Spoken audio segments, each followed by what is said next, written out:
They say a wedding dress should be the most beautiful thing a woman ever wears, but Evelyn Merrow's was soaked in rain, torn at the hem, and splattered with her own blood.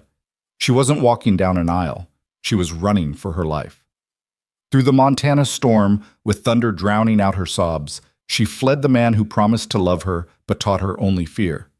Behind her, rage. Ahead, darkness. And somewhere in between, a lone cowboy who would change everything. Stay with me until the end of this story and comment what city you're watching from. I want to see how far Evelyn's journey travels. The storm had been building all afternoon, dark clouds rolling in from the west like a slow-moving army. By the time the first drops of rain hit the windows of the riverside chapel, the sky had turned the color of old bruises, purple, gray, and something sickly green at the edges. Inside, the chapel smelled of lilies and beeswax candles, and Evelyn Merrow stood in the back room, staring at herself in a tarnished mirror.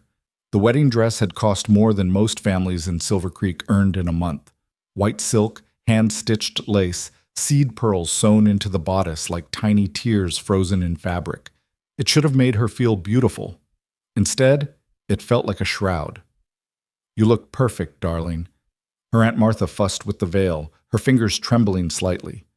She was nervous, Evelyn realized. They were all nervous. "Marcus will be so pleased." Marcus. Even his name made Evelyn's stomach tighten. She touched her lip gently, feeling the slight swelling where he'd struck her 2 nights ago. She'd covered it with powder, but she could still feel it, a reminder of what waited for her at the end of that aisle. "I need a moment alone," Evelyn said quietly. Her aunt's face creased with concern. "But dear, the ceremony starts in 10 minutes. Please," Evelyn's voice cracked. "Just one moment." Martha hesitated, then nodded, squeezing Evelyn's shoulder before slipping out. The door clicked shut, and Evelyn was alone with her reflection and the sound of rain beginning to hammer against the roof. She'd known Marcus Thornhill for less than a year. He'd arrived in Silver Creek last spring, a successful businessman from Denver with money, charm, and an easy smile that made the town's matrons whisper approvingly. When he'd shown interest in Evelyn, plain Evelyn Merrow, the daughter of a deceased rancher who'd left her nothing but debts and a piece of land everyone said was worthless, people called it a miracle. "You're so lucky," they'd told her. "A man like that, choosing you." They didn't see what happened behind closed doors. They didn't see how his smile disappeared when they were alone, replaced by something cold and calculating. They didn't see the way his hand would close around her wrist like a vice when she said something he didn't like, the way his voice would drop to that dangerous whisper. "You're embarrassing me, Evelyn. Do you want to embarrass me?" They didn't see 3 days ago, when she'd questioned him about the papers he wanted her to sign, documents that would transfer her father's land to him the moment they married. He'd backhanded her so hard she'd tasted blood. "Don't you ever question me again," he'd hissed, his face inches from hers. "You're mine now. That land is mine. Everything you have is mine. And after tomorrow, you'll learn what happens to wives who don't obey." The memory made her hands shake. She pressed her palms flat against the vanity, trying to steady herself, trying to think. Outside, thunder rolled across the plains, and the rain intensified, drumming against the chapel like 1,000 urgent fingers. "Run," something inside her whispered. "Run now." But run where? She had no money. Marcus had made sure of that, insisting on handling all her affairs for her own good. She had no family except Aunt Martha, who was too frail and frightened to stand against Marcus. She had nowhere to go, no one to turn to. The door opened. Evelyn's heart lurched, but it was only Reverend Michaels. His round face creased with a smile that didn't quite reach his eyes. "Miss Merrow, we're ready for you. The guests are seated and Mr. Thornhill is waiting at the altar." Evelyn nodded mutely, not trusting her voice. The Reverend withdrew, and she heard the wedding march begin to play on the chapel's old piano, the notes thin and tinny in the storm-heavy air. This was it, the moment she'd been dreading for weeks. In a few minutes, she would walk down that aisle, speak vows she didn't mean, and become Mrs. Marcus Thornhill. The law would give him everything, her land, her freedom, her very body, and there would be no escape after that. Run. The word was louder now, more insistent. She looked at the window, small, high up, but big enough. Her heart hammered against her ribs. She couldn't do this. She couldn't walk down that aisle and chain herself to a man who hurt her, who would only hurt her more once the ring was on her finger and the law called her his property. The music swelled. Someone knocked on the door. "Evelyn? It's time, dear." Her hands moved before her conscious mind caught up. She grabbed the chair, dragged it to the window, climbed up. The window was stiff from disuse, and she had to push hard, her arms shaking with effort. Finally, it gave way, swinging open to admit a blast of cold, rain-soaked wind. "Evelyn?" The doorknob rattled. "Evelyn, what are you—" She didn't wait to hear the rest. She gathered the heavy skirts of the wedding dress, wedged herself through the narrow opening, and dropped into the mud below. The impact knocked the breath from her lungs. Rain immediately soaked through the expensive silk, plastering the fabric to her skin, weighing her down. She could hear shouting from inside the chapel. They'd discovered her absence. She had seconds, maybe less. Evelyn struggled to her feet, her fine white shoes sinking into the mud. The wedding dress was already ruined, lace tearing on thorns as she pushed away from the building. Behind her, she heard the chapel door bang open. "Evelyn!" Marcus's voice cut through the storm, sharp with fury. "Evelyn, get back here, now!" Terror gave her legs strength of her. She ran, holding up the sodden skirts as best she could, her breath coming in ragged gasps. The town was too dangerous. Marcus had friends there, people who would drag her back to him. She needed to get out, get away, disappear into the vast Montana wilderness. If the wilderness killed her, at least she'd die free. Lightning split the sky, illuminating the landscape in stark white flashes. The chapel behind her, the muddy road ahead, the endless rolling plains stretching to the mountains. Thunder followed immediately, so loud it seemed to shake the earth. "There she is!" Someone was chasing her. She risked a glance back and saw two figures emerge from the chapel, Marcus and his hired man Briggs, a brutal enforcer who did Marcus's dirty work. "Don't let her reach the road." But Evelyn was already stumbling onto the main thoroughfare, her shoes slipping on wet stones. She didn't know where she was going, only that she had to keep moving. East, away from town, toward what? Nothing. No one. Just empty country and the slim hope that she could somehow disappear. The wedding dress was like wearing an anchor. The wet fabric wrapped around her legs, tripping her. She fell hard, her palms scraping on gravel, her knee striking a rock. Pain shot up her leg, but she forced herself up, limping now, the white dress streaked with mud and blood from her torn palms. "You're only making this worse for yourself." Marcus's voice was closer now. He was gaining on her. Of course he was. He was a man, unencumbered by layers of wet silk, stronger, faster. "When I catch you, Evelyn, you're going to regret this. You hear me? You're going to beg me to forgive you." The rain was blinding now, a solid wall of water that made it almost impossible to see. Evelyn's lungs burned, her legs screamed in protest, but she kept running. What else could she do? She didn't see the rut in the road until her foot caught in it. This time, when she fell, she couldn't get up. Something in her ankle had twisted badly, sending waves of agony up her leg. She tried to rise, but the pain was too much. Behind her, she heard Marcus's triumphant shout, "Got you now!" This was it then. She'd tried. She'd fought. But she'd failed. Evelyn curled onto her side in the mud, the rain hammering down on her, and waited for his hands to close around her. She thought briefly of her father, dead these 3 years, and wondered if he was ashamed of her for being so foolish as to think she could escape. The sound of hoofbeats made her eyes snap open. Through the rain, a horse and rider appeared like a ghost, a tall man on a dark horse, approaching at a steady canter. For a moment, Evelyn thought it might be another of Marcus's men, sent to cut off her escape. But something about the way the man sat his horse, the set of his shoulders, told her this was someone different. The rider drew closer, and she could make out details. A weathered hat pulled low, a long coat that had seen better days, strong hands gentle on the reins. He slowed when he saw her, lying in the mud like something broken and discarded. Marcus was perhaps 30 yards behind, Briggs at his heels, both of them closing fast. But the stranger had reached her first. He dismounted in one fluid motion, his boots splashing in the puddles, and knelt beside her. Up close she could see his face, rugged, tanned from long days in the sun, with lines around his eyes that spoke of hard living and harder choices. But his eyes, gray as the storm clouds above, held something she hadn't seen in a long time: genuine concern. "Ma'am?" His voice was low, rough around the edges, but not unkind. "Ma'am, are you hurt?" Evelyn tried to speak, but her teeth were chattering too hard. She managed to shake her head, though it was a lie. Everything hurt. Her ankle, her hands, her face where Marcus had struck her days ago, her heart that felt like it might shatter in her chest. The stranger looked at her more carefully, taking in the torn wedding dress, the bruises she'd tried to hide, the terror in her eyes. His jaw tightened. "Who did this to you?" Before she could answer, Marcus's voice rang out. "Get away from her. That's my fiancé." The stranger's gaze shifted to Marcus and Briggs, now stopping a few feet away, both breathing hard from the chase. He stood slowly, positioning himself between Evelyn and the two men, his hand resting casually on the revolver at his hip. "That so?"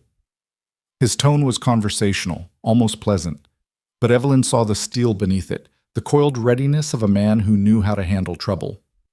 "Funny way to treat a fiancé, chasing her through a storm." Marcus drew himself up, trying to regain his composure. He was a handsome man when he wanted to be, with dark hair and fine clothes that even the rain couldn't completely ruin. He put on his public face, the charming smile that fooled so many. "I appreciate your concern, friend, but this is a private matter. My fiancé has had a moment of wedding nerves. Understandable, really, but I need to take her back now. The ceremony is waiting." "That right?" The stranger looked down at Evelyn. "Ma'am, this man your fiancé?" Evelyn's mouth was dry. She looked at Marcus, saw the warning in his eyes, the promise of what would happen if she said the wrong thing.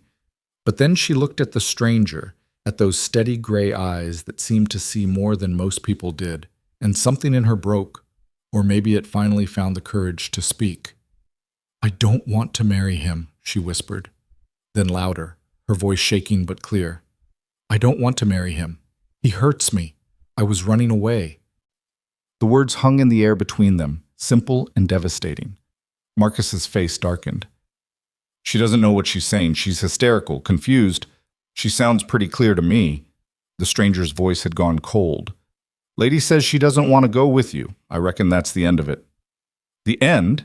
Marcus took a step forward, his charm evaporating like mist. "Do you have any idea who I am? I have contracts, agreements. Her father's land is promised to me. She's mine, and if you don't step aside right now, I'll have you arrested for what?" The stranger's hand didn't move from his gun, but his stance shifted slightly, ready. "Stopping a man from dragging a woman through a storm against her will? I'll take my chances with the law on that one." Briggs moved to Marcus's side, his own hand drifting toward the knife at his belt.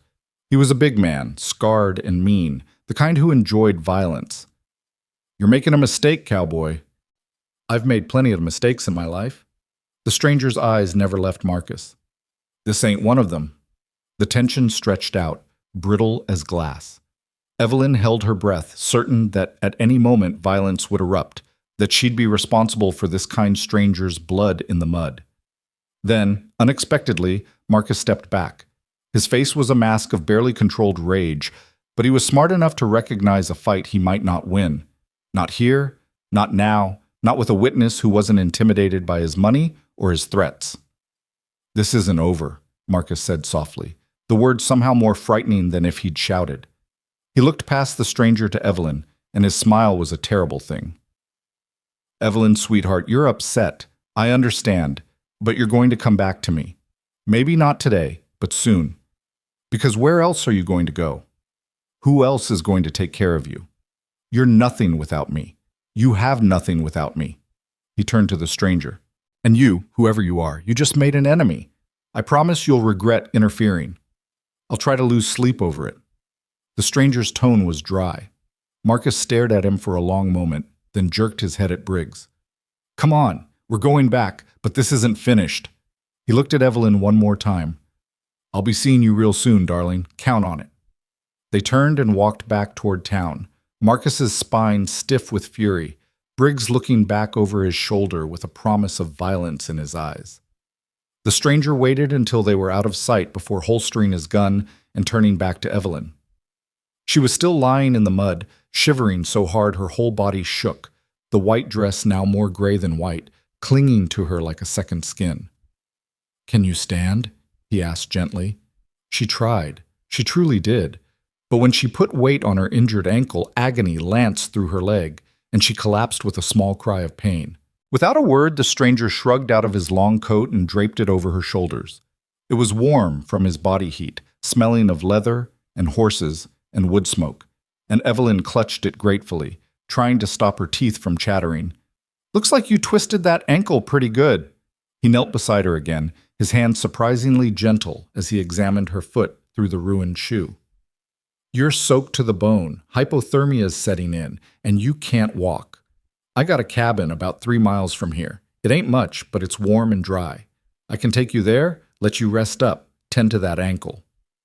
Evelyn wanted to say yes. She wanted to say yes so badly, but fear had been her companion for so long that she couldn't quite let it go. I don't even know your name." "Rhett Callahan." He touched the brim of his hat. "I run a small ranch north of here. Been on a cattle drive the last 3 weeks. Just heading home when I saw you." "I'm Evelyn Marrow." Her voice was barely a whisper. "Miss Marrow." He said her name like it was something precious, not the worthless thing Marcus had made her believe. "I ain't gonna hurt you. I give you my word on that. But you can't stay out here in this storm, and that man struck me as the type who doesn't give up easy. You need somewhere safe to rest and figure out your next move." She looked into his eyes and saw no deception there, no hidden agenda, just a man offering help to someone who desperately needed it. "Okay," she whispered. "Okay." Rhett nodded. He stood, then carefully lifted her into his arms as if she weighed nothing. Evelyn tensed instinctively. Marcus had taught her to fear a man's hands, but Rhett's hold was secure without being constraining, his movements careful as he carried her to his horse. The horse was a big bay gelding with kind eyes and a steady temperament. Rhett lifted Evelyn onto the saddle, then swung up behind her, one arm around her waist to keep her secure. She was acutely aware of his body against her back, solid and warm, so different from Marcus's cruel grip. "Try to relax," he said quietly, close to her ear. "I got you. You're safe now." Evelyn wanted to believe him. As they began to move, the horse's gait smooth despite the muddy road, she leaned back against Rhett's chest and let herself hope, just for a moment, that maybe, just maybe, she really had escaped.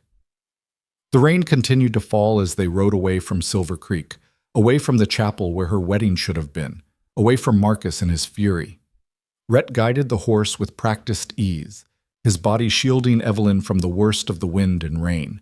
She must have dozed, exhausted, and overwhelmed, because the next thing she knew, the horse was stopping and Rhett was saying softly, "We're here." Evelyn blinked, disoriented. The storm had lessened to a steady drizzle, and before them stood a small cabin, rough-hewn logs chinked with clay, a stone chimney from which no smoke currently rose. It wasn't much to look at, but to Evelyn, who had thought she might die in the mud of a Montana road, it looked like salvation. Rhett dismounted and reached up for her, lifting her down with the same careful gentleness. Her ankle screamed in protest when he set her on her feet, and she would have fallen if he hadn't kept his arm around her. "Easy now. Let's get you inside." He half carried her to the door, kicked it open, and brought her into the cabin's shadowy interior.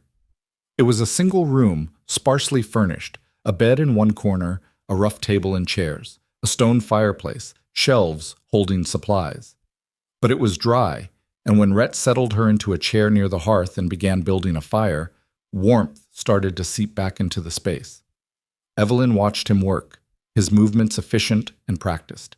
Within minutes, flames were crackling in the hearth, orange light dancing across the cabin walls. Rhett hung a kettle over the fire, then turned to her. "You need to get out of that wet dress." He said it matter-of-factly, no leer or suggestion in his voice. "I got some clothes that'll be too big on you, but at least they're dry. There's a blanket there. You can change behind it while I tend to my horse. I'll knock before I come back in." Before she could respond, he was gone, closing the door behind him and leaving her alone with the growing warmth of the fire. Evelyn stared at the flames, hardly able to believe what had happened. Hours ago, she'd been in that chapel, trapped and terrified. Now she was here, in a stranger's cabin, wearing a ruined wedding dress and trying to understand how her life had come to this moment.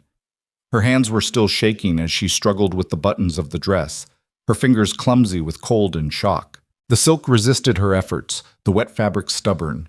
She wanted to cry from frustration, from exhaustion, from the sheer overwhelming weight of everything that had happened.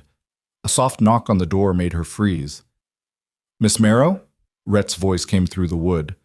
"I found some women's clothes in my stores. Belonged to my sister when she visited last year. I'm leaving them by the door. You take your time." She heard footsteps moving away. After a moment, she limped to the door, opened it a crack, and found a bundle of clothes neatly folded on the threshold. She pulled them inside quickly, not wanting to be seen even in the fading light. The clothes were simple: a cotton shirt, work trousers, a woolen sweater. They would indeed be too large on her, but right now that seemed a blessing. She peeled off the soaked wedding dress, letting it fall in a sodden heap, along with the layers of petticoats and corset that Marcus had insisted she wear. Standing in her wet undergarments, she felt lighter somehow, as if she'd shed more than just clothing. She dried herself as best she could with a rough towel she found hanging near the fireplace, then dressed in Rhett's sister's clothes. The trousers felt strange. She'd never worn men's clothing before, but they were warm and dry, and that was what mattered. Another knock. "You decent?" "Yes." Rhett came back inside, carrying his saddlebags and a rifle, which he propped carefully by the door. His eyes swept over her briefly, assessing but not judging. "Better. Now let's look at that ankle." He pulled another chair close to hers and gestured for her to extend her leg. When she did, he unlaced her ruined shoe with careful fingers and eased it off. Evelyn hissed in pain as he examined the swollen ankle, his touch gentle but thorough. "It's a bad sprain, but I don't think it's broken," he said finally. "I'll wrap it tight, and you need to keep off it for a few days at least. You got lucky. Could have been a lot worse." Lucky. Evelyn almost laughed at the word. She'd run from her own wedding, been chased through a storm, injured herself, and was now dependent on a stranger's kindness. But as she looked at Rhett's bent head as he wrapped her ankle with strips of clean cloth, his movements sure and practiced, she supposed that in some ways he was right. It could have been worse. She could have married Marcus. "There." Rhett tied off the bandage and sat back. "That should help. Water's hot. I'll make some coffee. You should drink something warm." As he moved around the cabin, preparing coffee in a battered pot, Evelyn finally found her voice. "Why are you helping me?" Rhett paused in his work, then continued measuring coffee grounds. "Because you needed help." "But you don't know me.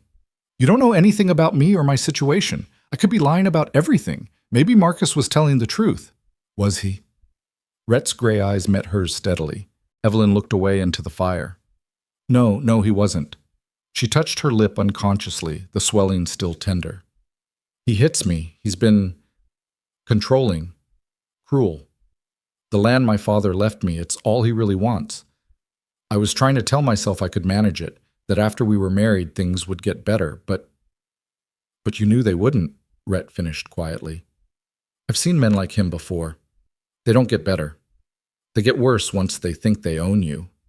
The word sent a chill through her. "That's what he said. That I'm his. That everything I have is his." "A woman ain't property." Rhett poured coffee into 2 tin cups, brought one to her. "I don't care what the law says or what some fancy contract claims. You got a right to say no. You got a right to walk away." Evelyn wrapped her hands around the warm cup, letting the heat seep into her frozen fingers. "But I have nowhere to go. No money, no family who would stand against him. And Marcus, he meant what he said. He'll come looking for me. He doesn't give up on things he wants." "Then he'll have to go through me to get to you." The simple certainty in Rhett's voice made Evelyn look up sharply. "You can't mean that. You don't even know me." "Don't have to know you to know that what he was doing was wrong." Rhett settled into his own chair, cradling his coffee. "Look, Miss Marrow." "Evelyn," she interrupted softly. "Please. Just Evelyn." He nodded. "Evelyn, I ain't going to pretend I'm some kind of hero. I'm just a man trying to make a living raising cattle in hard country. But I know right from wrong, and I know when someone needs help. You needed help. Simple as that. It wasn't simple, though. Nothing about this was simple. But as Evelyn sat in the warm cabin wearing dry clothes and drinking hot coffee while the storm raged outside, she felt something she hadn't felt in a very long time. The fragile, terrifying possibility of hope. "What happens now?" she asked quietly. Rhett was silent for a long moment, staring into his coffee as if reading tea leaves. Finally, he said, "Tonight, you rest. Tomorrow, we figure out what comes next. If you want to go somewhere else, I'll take you wherever you need to go. If you want to stay here for a spell until you're healed up and got a plan, you're welcome to do that too. No expectations, no obligations. I have nothing to pay you with." Didn't ask for payment. "But Evelyn," he said her name firmly but kindly. "Right now you're hurt, exhausted, and running on fear and adrenaline. You don't need to make any decisions tonight except to close your eyes and rest. Everything else can wait till morning." Tears suddenly blurred her vision, not from sadness, but from the simple, overwhelming kindness of his words. When was the last time someone had told her to rest, to not worry, to just be? She couldn't remember. "Thank you," she whispered. "I don't know how I'll ever repay you, but thank you." Rhett stood, took her empty cup, and set it aside. Then he pulled a blanket from the bed and handed it to her. "You take the bed. I'll make do with the floor by the fire." "I can't take your bed." "You can, and you will. You're injured, and you've been through hell today. I've slept in worse places than a warm cabin floor, trust me." He was already spreading another blanket near the hearth, making himself a rough pallet. The discussion, clearly, was over. Evelyn limped to the bed, her ankle protesting every step. The mattress was thin but clean, and when she lay down, pulling the blanket up to her chin, her body seemed to collapse in on itself, all the tension and terror of the day finally catching up with her. Rhett banked the fire and settled onto his pallet, turning his back to give her privacy. "Try to sleep, Evelyn. You're safe here. I promise." In the flickering firelight, with rain still pattering softly against the roof and the warmth seeping into her bones, Evelyn closed her eyes. She didn't know what tomorrow would bring. She didn't know how Marcus would react or what consequences she'd face for running. She didn't know if Rhett's promise of safety was one he could actually keep. But tonight, for the first time in longer than she could remember, she wasn't alone. She wasn't trapped, and she wasn't afraid. As sleep finally claimed her, her last conscious thought was of a lone cowboy who'd stopped in the rain for a stranger wearing a torn wedding dress, who'd offered help without asking for anything in return, and who'd given her something she'd thought was lost forever. A choice. Dawn broke gray and uncertain over the Montana plains, the storm having passed in the night, but leaving behind a world washed clean and dripping. Evelyn woke slowly, disoriented by unfamiliar surroundings. Rough log walls instead of wallpaper, the smell of wood smoke and leather instead of perfume, and silence except for the soft crackling of a fire that someone had already rebuilt. Memory rushed back in a flood that made her breath catch. The wedding, the escape, Marcus, and Rhett, the cowboy who'd found her in the rain. She sat up carefully, her body stiff and aching in ways she hadn't expected. Her ankle throbbed dully, and when she looked down, she saw it was still wrapped in the clean bandages Rhett had applied the night before. The clothes she wore, his sister's clothes, felt strange but comforting in their simplicity. Rhett was at the table, his back to her, doing something she couldn't quite see. He must have heard her movement because he spoke without turning around. "There's water warming by the fire if you want to wash up. Coffee's ready when you are." His voice was rough with mourning, but kind. Evelyn swung her legs over the side of the bed, testing her ankle gingerly. The pain was sharp when she put weight on it, but bearable. She hobbled to the basin he'd indicated, grateful for the warm water and the sliver of soap that sat beside it. As she washed her face and hands, trying to scrub away the last remnants of yesterday's terror, she became aware of sounds from outside. The soft nickering of horses, the creak of a door, footsteps on wood. When she finished and turned back to the cabin's interior, Rhett was pouring coffee into 2 cups. "Sleep all right?" he asked, handing her one. "Better than I expected." It was true. Despite everything, exhaustion had pulled her under into a dreamless sleep. "Thank you for all of this." Rhett just nodded as if rescuing runaway brides was something he did every other Tuesday. He gestured to the table where he'd laid out a simple breakfast: bread, some cheese, dried apples. It ain't fancy, but it'll keep you going.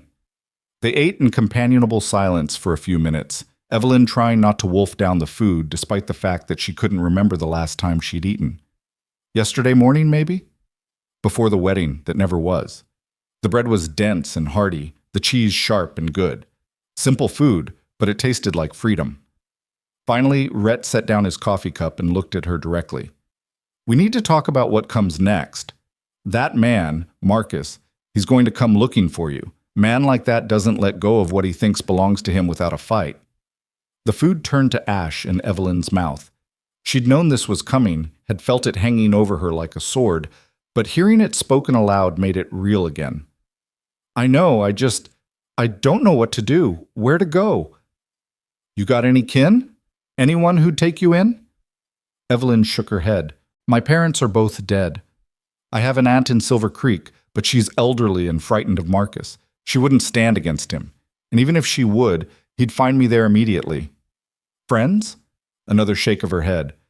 Marcus? He made sure I didn't keep friends. Said they were a bad influence, that they filled my head with foolish ideas. Anyone who questioned him, I wasn't allowed to see anymore. Rhett's jaw tightened, but he kept his voice level. What about that land he was so interested in? The property your father left you? It's 160 acres about 10 miles west of Silver Creek. My father homesteaded it, broke his back trying to make it work, but the land's rocky and the water's unreliable. Everyone said it was worthless. Evelyn's fingers traced the rim of her coffee cup.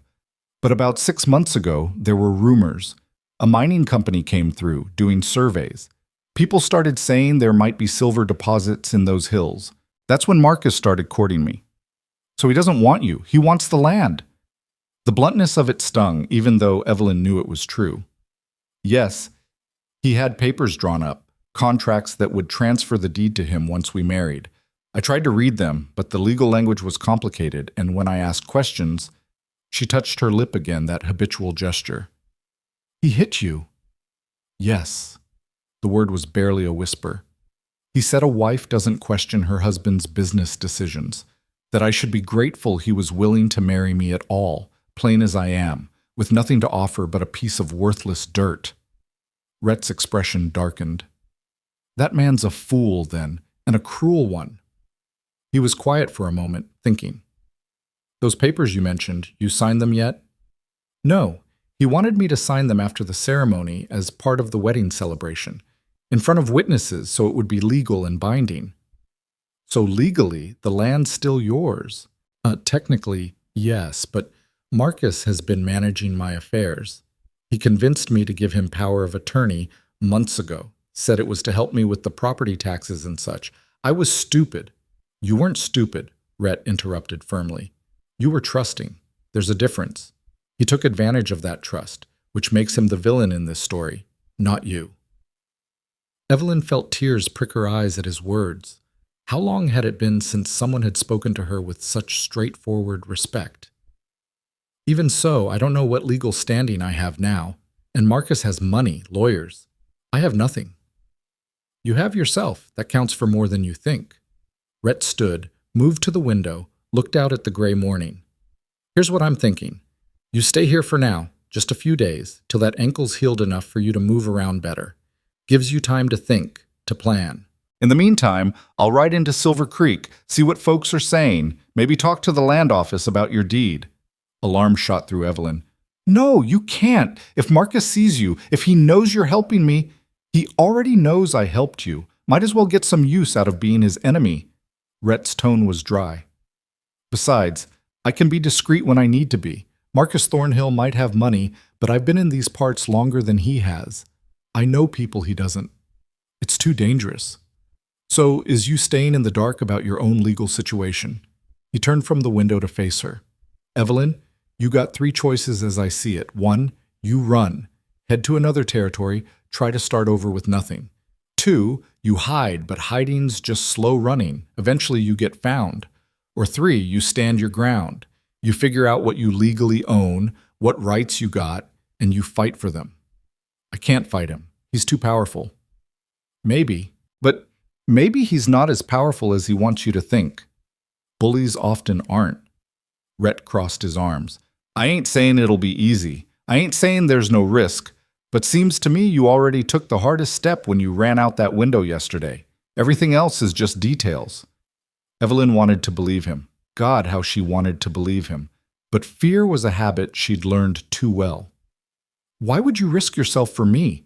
You keep saying you don't know me, but you keep helping. Why? Rhett was quiet for a long moment, his gray eyes distant, as if seeing something beyond the cabin walls. When he finally spoke, his voice was rougher than usual. I had a sister once, younger than me by 3 years. Sweetest girl you'd ever meet, always laughing, always seeing the good in people. When she was 19, she married a man who seemed decent enough, charming, successful, all the things a mother hopes for her daughter. He paused, his jaw working. Took about 6 months before we started noticing things. She stopped visiting, stopped writing. When we did see her, she always had excuses. Clumsy, she'd say. Walked into a door, fell downstairs. We believed her because we wanted to. Because the alternative was too awful to consider. Evelyn's heart clenched. She knew where this story was going. By the time we understood what was happening, she was too deep in it, too scared, too beaten down. We tried to help, but she wouldn't leave him, said she'd made vows, that marriage was forever, that she could fix him if she just tried harder. Rhett's hands clenched into fists. One night, he went too far. Neighbors heard her screaming, came running. By the time they broke down the door, she was gone. He'd strangled her, said she'd provoked him, that it was an accident. Oh, God, Evelyn whispered. Rhett, I'm so sorry. He served 5 years, got out on good behavior. The words were bitter as poison. 5 years for taking the light out of the world, for taking my sister, my parents' daughter, someone who deserved so much better than what she got. He looked at Evelyn then, really looked at her, and she saw grief in his eyes, but also something harder, more determined. So when I see a woman running from a man who hurts her, I don't ask questions. I don't wonder if it's my business. I help. Because maybe if someone had helped Sarah sooner, been more insistent, made her see she had choices, maybe she'd still be here. Evelyn's throat was tight. I'm not your sister. No, but you could be someone's sister, someone's daughter. You're a person who deserves to be safe, to be free. That's enough for me. They stood in silence, the weight of his confession hanging between them like something sacred. Evelyn understood now this wasn't just about her. This was about a man trying to make peace with a past he couldn't change by changing someone's present. It was both more and less than she'd expected. All right, she said finally. If you're willing to go into town, I won't stop you. But please, be careful. Marcus is dangerous, and he has people loyal to him. I'll be careful. Rhett's expression lightened slightly. Now, you should rest that ankle. I got chores to do, horses to tend, fence to mend. You need anything, there's a bell by the door. Ring it, and I'll come running. He grabbed his hat and coat, then paused at the door. One more thing. That wedding dress you were wearing, I hung it outside to dry last night. Figured you might want to burn it, sell it, or do whatever you need to do with it. Your choice. Then he was gone, closing the door gently behind him, leaving Evelyn alone with her thoughts and the slowly dying fire.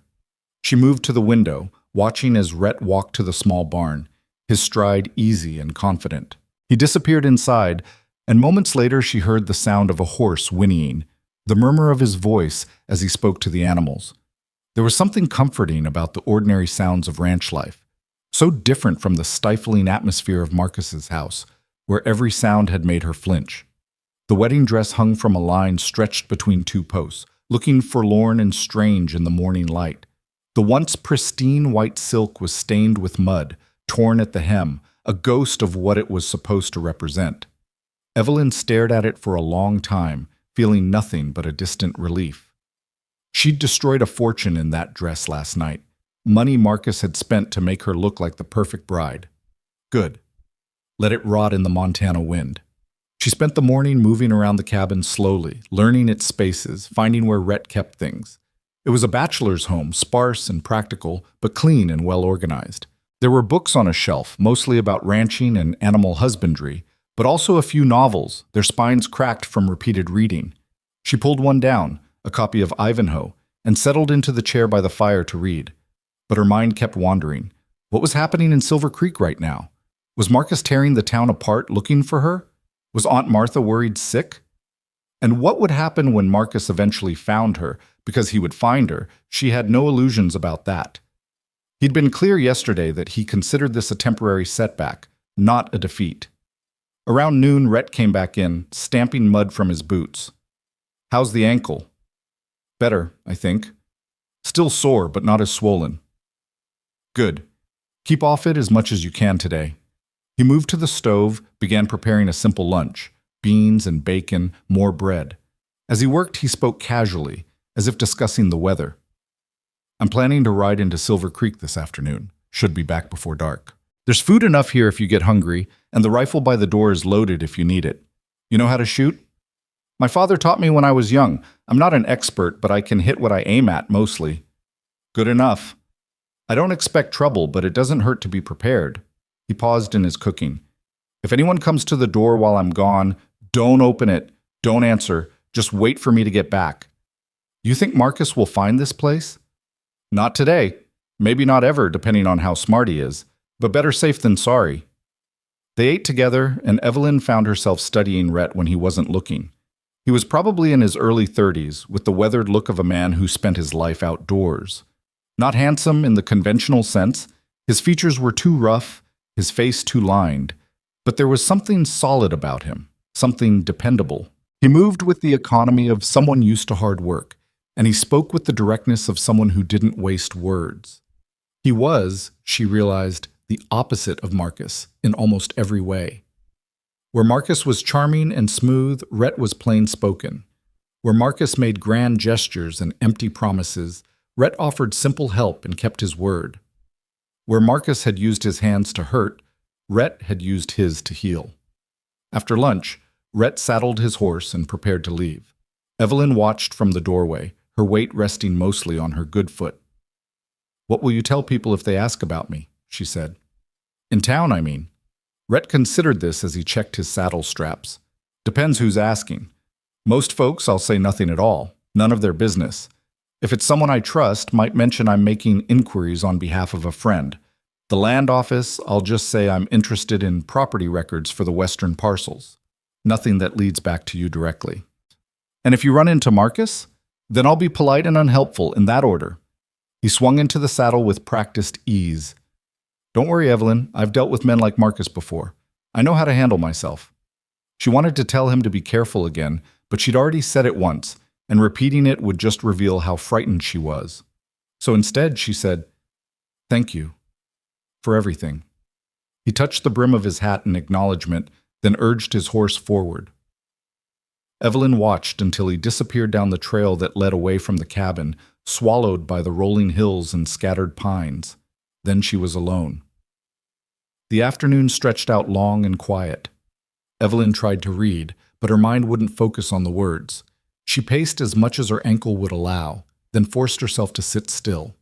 The cabin felt both safe and confining, a haven and a cage. She wasn't used to having nothing to do, no demands on her time. Marcus had always kept her busy with endless tasks and errands, all designed to keep her under his control and too tired to think clearly. Now, with time to think, her mind turned over and over the same problems. Even if Rhett could find out information about her land deed, what good would it do? She couldn't go back to Silver Creek to claim it. She had no money to hire a lawyer, no way to fight Marcus in court.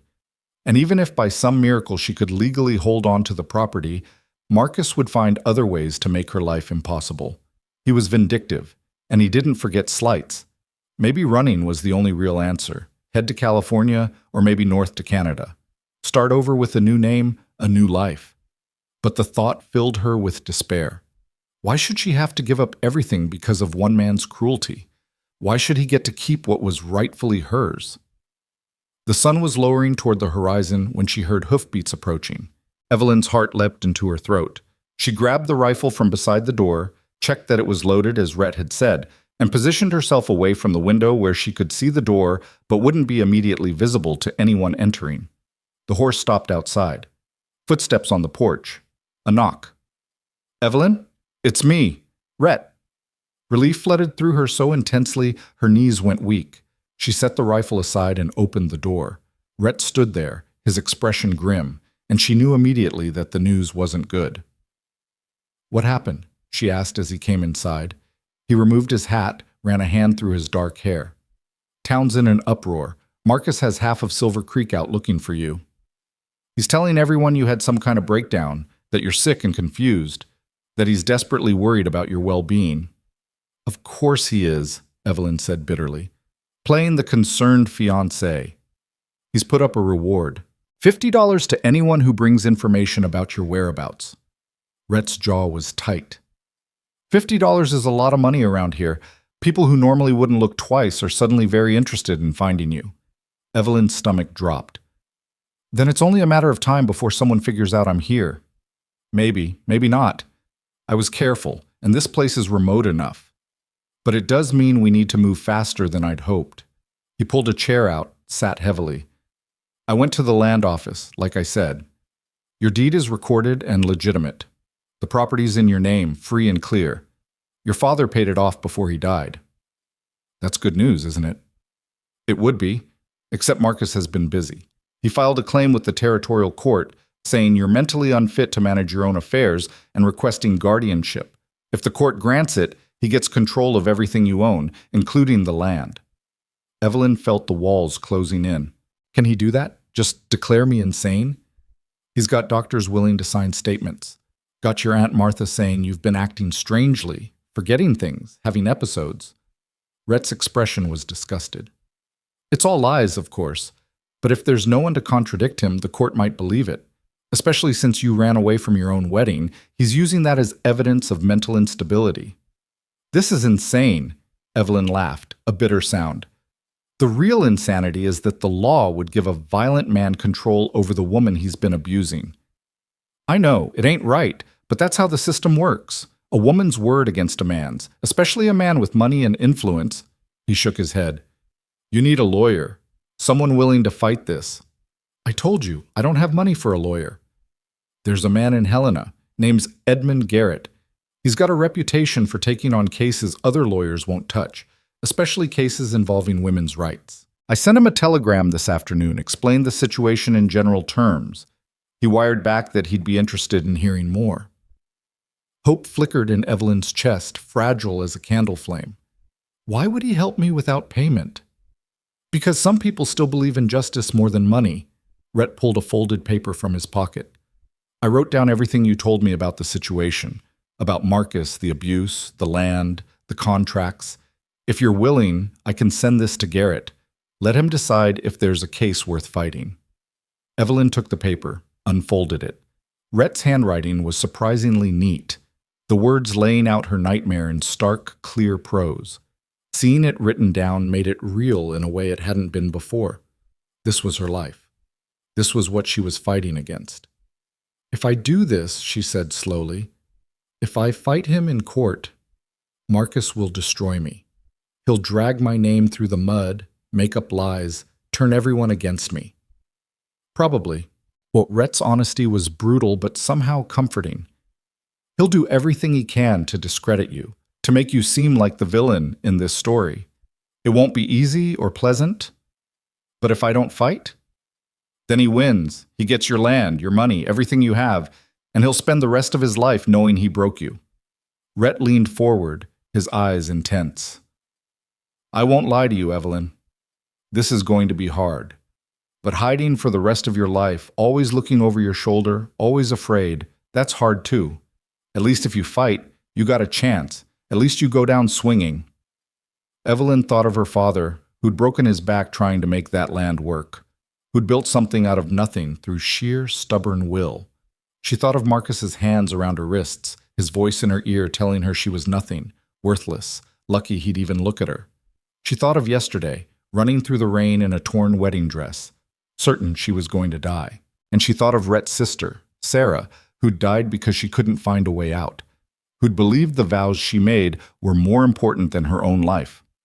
"Send the letter," she said. "Tell this Mr. Garrett I want to fight." Rhett nodded, satisfaction flickering across his face. "I'll take it to the telegraph office first thing tomorrow. In the meantime, you need to write down everything you remember, every time Marcus hit you, every threat he made, every witness who might have seen something. The more detail, the better. All right. Evelyn felt something shifting inside her, fear giving way to something harder, sharper, anger. She'd been scared for so long, letting Marcus dictate her life, her choices, her worth.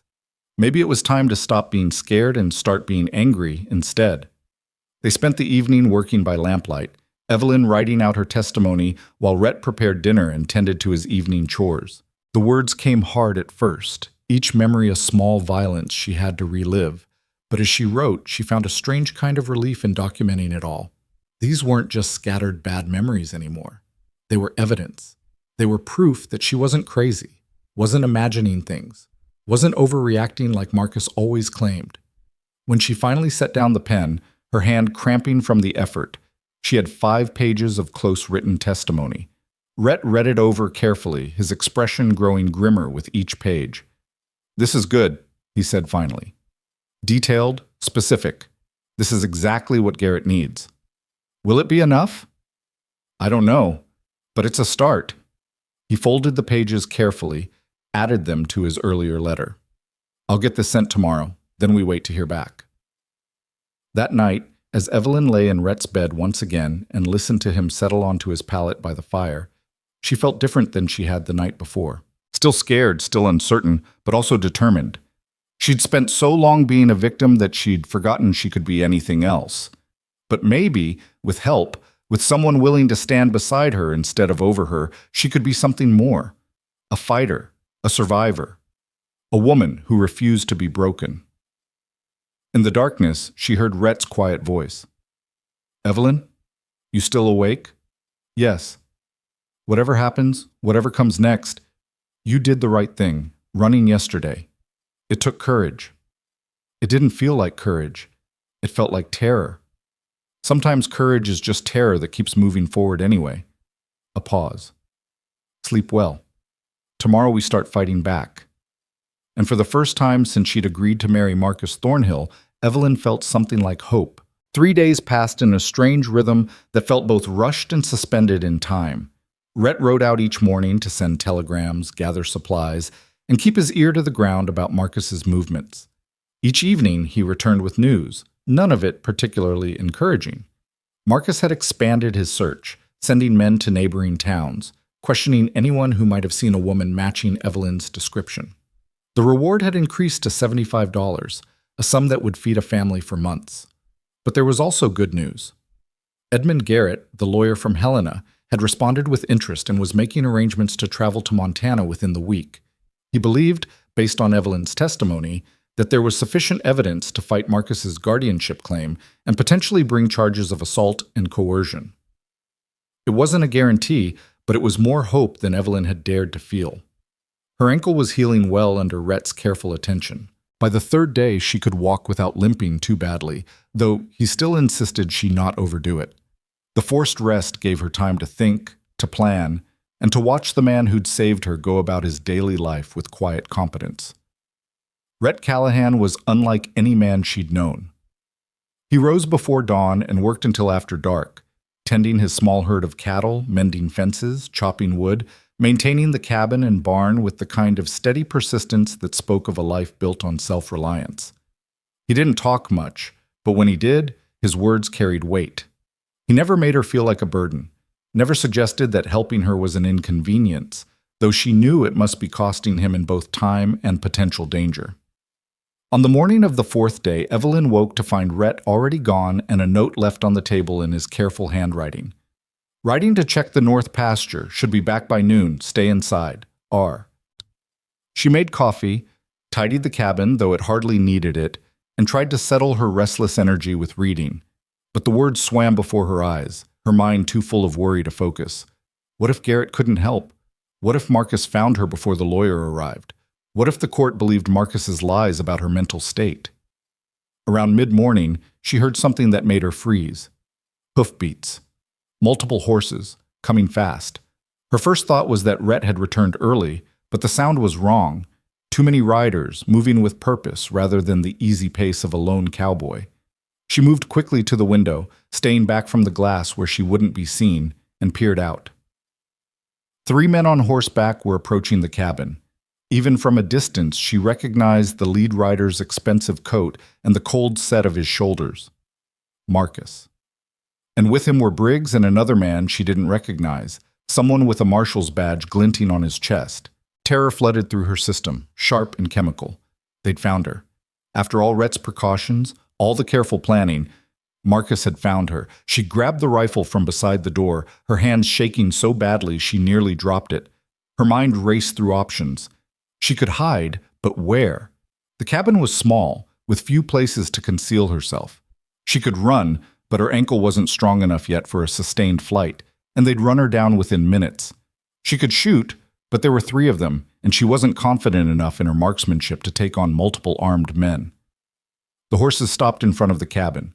She heard Marcus's voice, smooth and confident. "This is the place. Callahan's ranch. I have it on good authority he's been harboring my fiancé. Now, Mr. Thornhill," the marshal's voice was uncertain, uncomfortable. "We don't know for certain. Then let's find out. Marshal, I'm asking you to perform your duty. There's a woman inside who's been reported missing, possibly mentally unstable and in danger. We need to ensure her safety." Evelyn's grip tightened on the rifle. So that was his angle, claiming concern for her welfare, using the law as his weapon. Clever. If she refused to come out, she'd look irrational, confirming his claims about her mental state. If she did come out, she'd be placing herself in his custody with legal backing. Footsteps on the porch. A knock, firm and official. "This is Marshal Hendricks. If there's anyone inside, please open the door. I just want to talk." Evelyn pressed her back against the wall beside the door, rifle held across her chest. Her heart was hammering so hard she thought they might hear it from outside. She said nothing. Another knock, harder.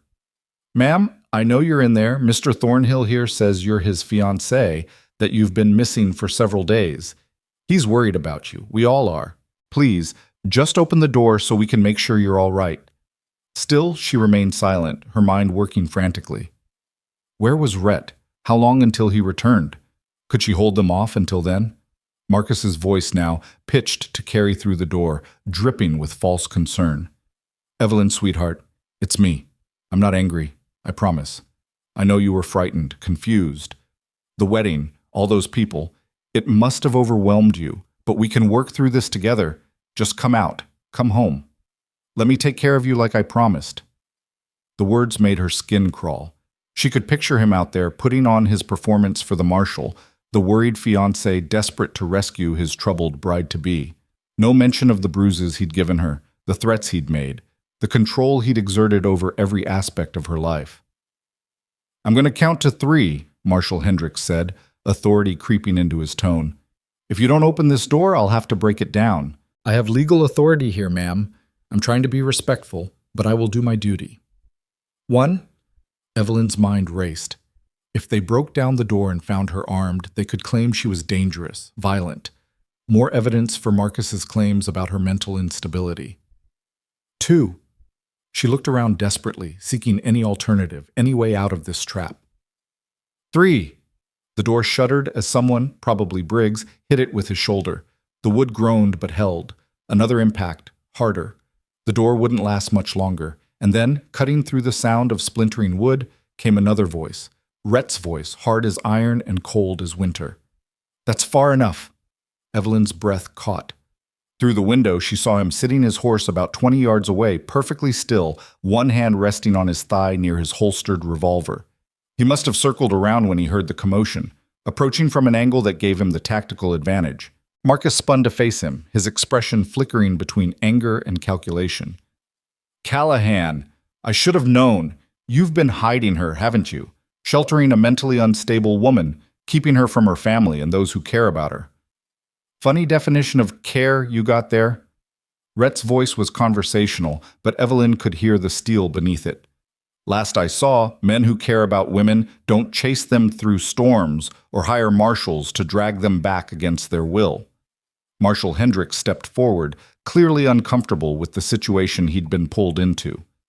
"Now, Mr. Callahan, I don't want any trouble. I'm just doing my job. Mr. Thornhill has filed a missing person report and has concerns about Miss Merrow's well-being. I need to verify that she's safe." "She's safe." Rhett didn't move, didn't take his eyes off Marcus. She's also a grown woman capable of making her own decisions.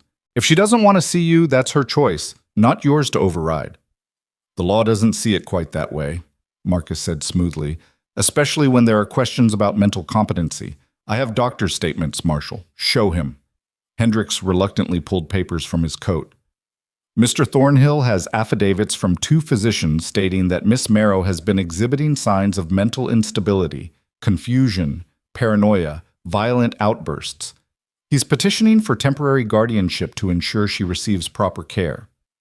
Those are lies. The words burst from Evelyn before she could stop herself. She moved to the window where they could see her, the rifle still in her hands but pointed at the floor. Every word of that is a lie, and Marcus knows it. Marcus's face lit up with what might have looked like relief to someone who didn't know him. To Evelyn, it looked like triumph. Evelyn, thank God you're all right. Sweetheart, we've been so worried. Stop. Her voice was shaking but clear. Stop pretending you care about me. Stop lying to these men. I'm not confused, I'm not unstable, and I'm not going anywhere with you. You see, Marshal? Marcus turned to Hendricks, his expression sorrowful. This is exactly what the doctors warned about. Paranoid delusions, unfounded accusations. She needs help. The only person who needs help is you, Evelyn said, her anger finally overriding her fear. Help understanding that women aren't property, that abuse isn't love, and that you can't control someone just because you want to. Abuse? Marcus's voice rose in what sounded like genuine shock. Evelyn, I've never laid a hand on you. How can you say such things? You hit me 3 days before the wedding, split my lip. You've grabbed me hard enough to leave bruises more times than I can count. You've threatened me, controlled every aspect of my life, isolated me from anyone who might help. She was shaking now, not with fear, but with rage. And you're doing it because you want my land. Because you found out about the silver deposits and decided the easiest way to steal it was to marry me and make me sign it over. Marcus's mask slipped for just a moment, his face twisting with fury before he caught himself. These are serious accusations, Evelyn, hurtful and untrue. I think they demonstrate exactly the kind of confused thinking. I have evidence. Evelyn's voice cut through his. Written testimony, dates, times, details of every incident, names of people who were present, documentation of your attempts to pressure me into signing over my property rights. I've already sent it to a lawyer who specializes in these cases. The silence that followed was absolute. Marcus stared at her, and for the first time since she'd known him, she saw something like uncertainty cross his face. He'd expected her to be cowering, broken, easy to manipulate. He hadn't expected her to fight back. That's slander, he said finally, but his voice had lost some of its confidence. Actionable slander. You can't just make up stories. They're not stories. Rhett spoke up, his voice carrying authority despite his position on the periphery. I witnessed your behavior on the night she fled, saw how she flinched from you, saw the fear in her eyes, saw the healing bruises on her face. I'll testify to that in any court you want. Marshal Hendricks was looking increasingly uncomfortable. This is getting complicated. Mr. Thornhill, maybe we should… No. Marcus's control was fraying now, anger bleeding through. No, we're not leaving without her. She's my fiancé. She made a commitment, and I'm not going to let some cowboy and his lies… Choose your next words carefully. Rhett's hand moved fractionally closer to his gun, not threatening exactly, but a clear message. Because right now, you're trespassing on my property, attempting to force entry into my home, and harassing a guest who's under my protection. The marshal's presence doesn't give you the right to do any of that. Briggs had been quiet this whole time, but now he stepped forward, his hand on his own weapon. You threatening Mr. Thornhill, Callahan? Stating facts. There's a difference. Rhett's eyes flicked to Briggs, assessed him, dismissed him. But if you want to make it a threat, I'm happy to oblige. Gentlemen, please. Marshal Hendricks held up his hands, clearly way out of his depth. Mr. Thornhill, I came here because you said you were concerned about Miss Marrow's safety. She appears to be safe, of sound mind, and making her own choices. I'm not equipped to adjudicate claims of abuse or property disputes. Those are matters for the courts. Then take her into protective custody. Marcus demanded. If she's making claims against me, she should be somewhere neutral while it's investigated. I'm not going anywhere with any of you, Evelyn said firmly. She set the rifle aside, moved to the door, and opened it fully so they could see her clearly. She stood straight, met Marcus's eyes without flinching. I left you because you hurt me, because you scared me, because I realized that marrying you would be the biggest mistake of my life. I'm not coming back, not now, not ever. And if you try to force me, if you keep sending men after me, I will fight you with every legal means I have. Marcus stared at her, and she saw the calculations running behind his eyes. He was smart enough to know when he was losing control of a situation. The marshal was wavering, clearly no longer convinced of the mentally unstable narrative. Rhett was a wild card, armed and apparently willing to back up his words with action. And Evelyn herself was coherent, articulate, not at all the confused victim he'd painted her as. This isn't over, he said finally, his voice low and venomous. You think you can humiliate me? Leave me at the altar, spread lies about me, steal what's rightfully mine? You'll regret this, Evelyn. Both of you will. Is that a threat, Mr. Thornhill? Rhett's voice was deceptively mild. Because the marshal here is a witness to everything being said. Marcus's jaw clenched. It's a promise. You made a commitment to me, Evelyn. Broke a contract. There will be consequences, legal consequences. I look forward to seeing you in court then. Evelyn was surprised by how steady her voice was. Where we can present all the evidence, where doctors can examine me and confirm I'm perfectly sane, where your claims about guardianship and mental instability will be exposed for the manipulation they are. For a long moment, no one moved. Then Marcus jerked his head toward Briggs. We're leaving. For now. But this isn't finished. He swung into his saddle with barely controlled violence, his horse dancing sideways at the tension in his rider. Briggs mounted more slowly, his eyes never leaving Rhett, a promise of future violence in his gaze. Marshal Hendricks lingered, looking apologetic. Miss Marrow, if you want to file a formal complaint, she will, Rhett said before Evelyn could answer, through proper legal channels, with a lawyer present. The marshal nodded, clearly relieved to be done with this mess. He touched his hat to Evelyn. Ma'am, Mr. Callahan. Then he turned his horse and followed Marcus and Briggs back down the trail. They watched until the three riders disappeared over the ridge. Only then did Rhett dismount and walk toward the cabin, his posture still alert, still ready for trouble. He stopped at the base of the porch steps, looked up at Evelyn. You all right? She realized she was trembling, the aftermath of adrenaline making her legs weak. I don't know. I think so. I stood up to him. I actually stood up to him. You did more than that. You faced him down. Made him blink first. Rhett climbed the steps, put a steadying hand on her elbow as her knees threatened to buckle. Come on, let's get you inside. You need to sit down. He guided her to a chair, pressed a cup of water into her hands. She drank mechanically, her mind still processing what had just happened. She'd confronted Marcus. She'd called him out in front of witnesses. She'd refused to be intimidated. And she was still alive, still free, still herself. How did you know to come back? She asked. I thought you were checking the north pasture. I was. But I got a bad feeling, decided to circle back and check on things. Saw the horses from the ridge, recognized Thornhill's fancy gelding. Rhett poured himself coffee, his movements deliberate. Good thing I did. You were handling yourself pretty well, but things could have gotten ugly if they'd broken down that door. I was so scared. Evelyn's hands were still shaking slightly. When I saw him, when I heard his voice, all that fear came rushing back. I thought I was trapped again. But you didn't let the fear stop you. That's what matters. Rhett sat across from her, his expression serious. But we need to talk about what happens next. Thornhill's not going to let this go. You humiliated him in front of a lawman. Men like him, their pride is everything. He'll come back, and next time he'll be smarter about it. I know. Evelyn straightened her spine, pushing past the lingering fear. Which is why we need to move faster. Is there any word from Mr. Garrett? Got a telegram this morning. He's arriving in Silver Creek tomorrow afternoon. Wants to meet with you as soon as possible to go over your case. In Silver Creek? Alarm flared. But that's where Marcus... I know. It's risky. But Garrett says he needs to be there to file the proper paperwork, to meet with the land office and the territorial court, and he needs you there to give formal testimony. Rhett's expression was apologetic.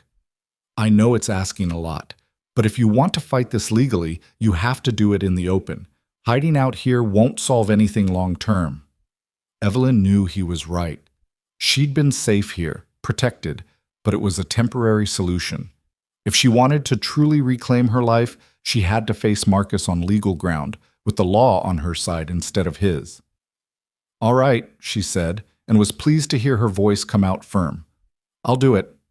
I'll meet with Mr. Garrett tomorrow. It's going to be dangerous. Thornhill will have people watching. He'll know the moment you show up in town.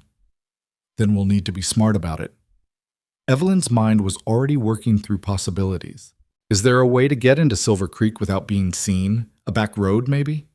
A few, but getting in isn't the problem. It's what happens once you're there. You'll be exposed, vulnerable. Rhett ran a hand through his hair, clearly troubled. I don't like it. I don't like it either. But you said it yourself. I can spend my life hiding, or I can fight. She met his eyes. I choose to fight. He studied her for a long moment, and she saw something shift in his expression. Respect, maybe. Or recognition that the frightened woman he'd found in the rain was becoming someone different, someone stronger. All right then. We'll ride out before dawn, take the old mining road that comes into Silver Creek from the east. Less traveled, less chance of running into Thornhill's men. I'll get you to Garrett's office, and I'll stay with you the whole time. He lays a hand on you. He has to go through me first. You've already done so much. I can't ask you to— You're not asking. I'm offering. His tone brooked no argument. We're in this together now, whether Thornhill likes it or not. Besides, a hint of dark humor crept into his voice. I meant what I said to him. If he comes for you, he faces me first. I don't make idle threats. That night, as Evelyn lay in the darkness trying to sleep, her mind wouldn't rest. Tomorrow she would go back to Silver Creek, the place she'd fled from in terror just days ago. She would face not just Marcus but the entire town, people who'd known her all her life, who Marcus had spent days turning against her with his lies about her mental state. But she wouldn't be alone. Rhett would be there. And Edmund Garrett, a lawyer who believed her story. And somewhere, buried in territorial law and legal precedent, there had to be protection for women like her. There had to be justice. She heard Rhett shift on his pallet by the fire, probably as unable to sleep as she was. Rhett, she said softly into the darkness. Yeah? Why do you think he's so determined? Marcus, I mean. He could find another woman with land, someone easier to control. Why keep coming after me? Rhett was quiet for a moment. Because you said no. Because you ran. Men like Marcus Thornhill, they're used to getting what they want. When someone denies them, especially someone they see as beneath them, it becomes about power, about proving they can't be defied. He paused. And because that land is worth a fortune if the silver claims are true. He's not just fighting for his pride, he's fighting for his future wealth. So it's never really been about me at all. No. Which means his attacks aren't really about you either. They're about his greed and his need for control. You just happen to be in his way. She heard him shift again. But here's the thing about men like that. They're used to people backing down, used to winning through intimidation and money and sheer stubbornness. When someone finally stands their ground, really stands it, they don't know what to do. Their whole strategy falls apart. You think I can really beat him? I think you already started beating him today. You stood on that porch and told him no in front of witnesses. You didn't break, didn't crumble. You looked him in the eye and claimed your own voice. Rhett's voice was firm in the darkness. That's the first step. Tomorrow's the second, and we'll take it together. Evelyn closed her eyes, holding on to his words like a talisman against the fear that threatened to swamp her. She'd spent so long being told she was weak, worthless, incapable of standing on her own. But maybe that had been the lie all along. Maybe strength wasn't something you were born with. Maybe it was something you built, brick by brick, choice by choice, moment by moment.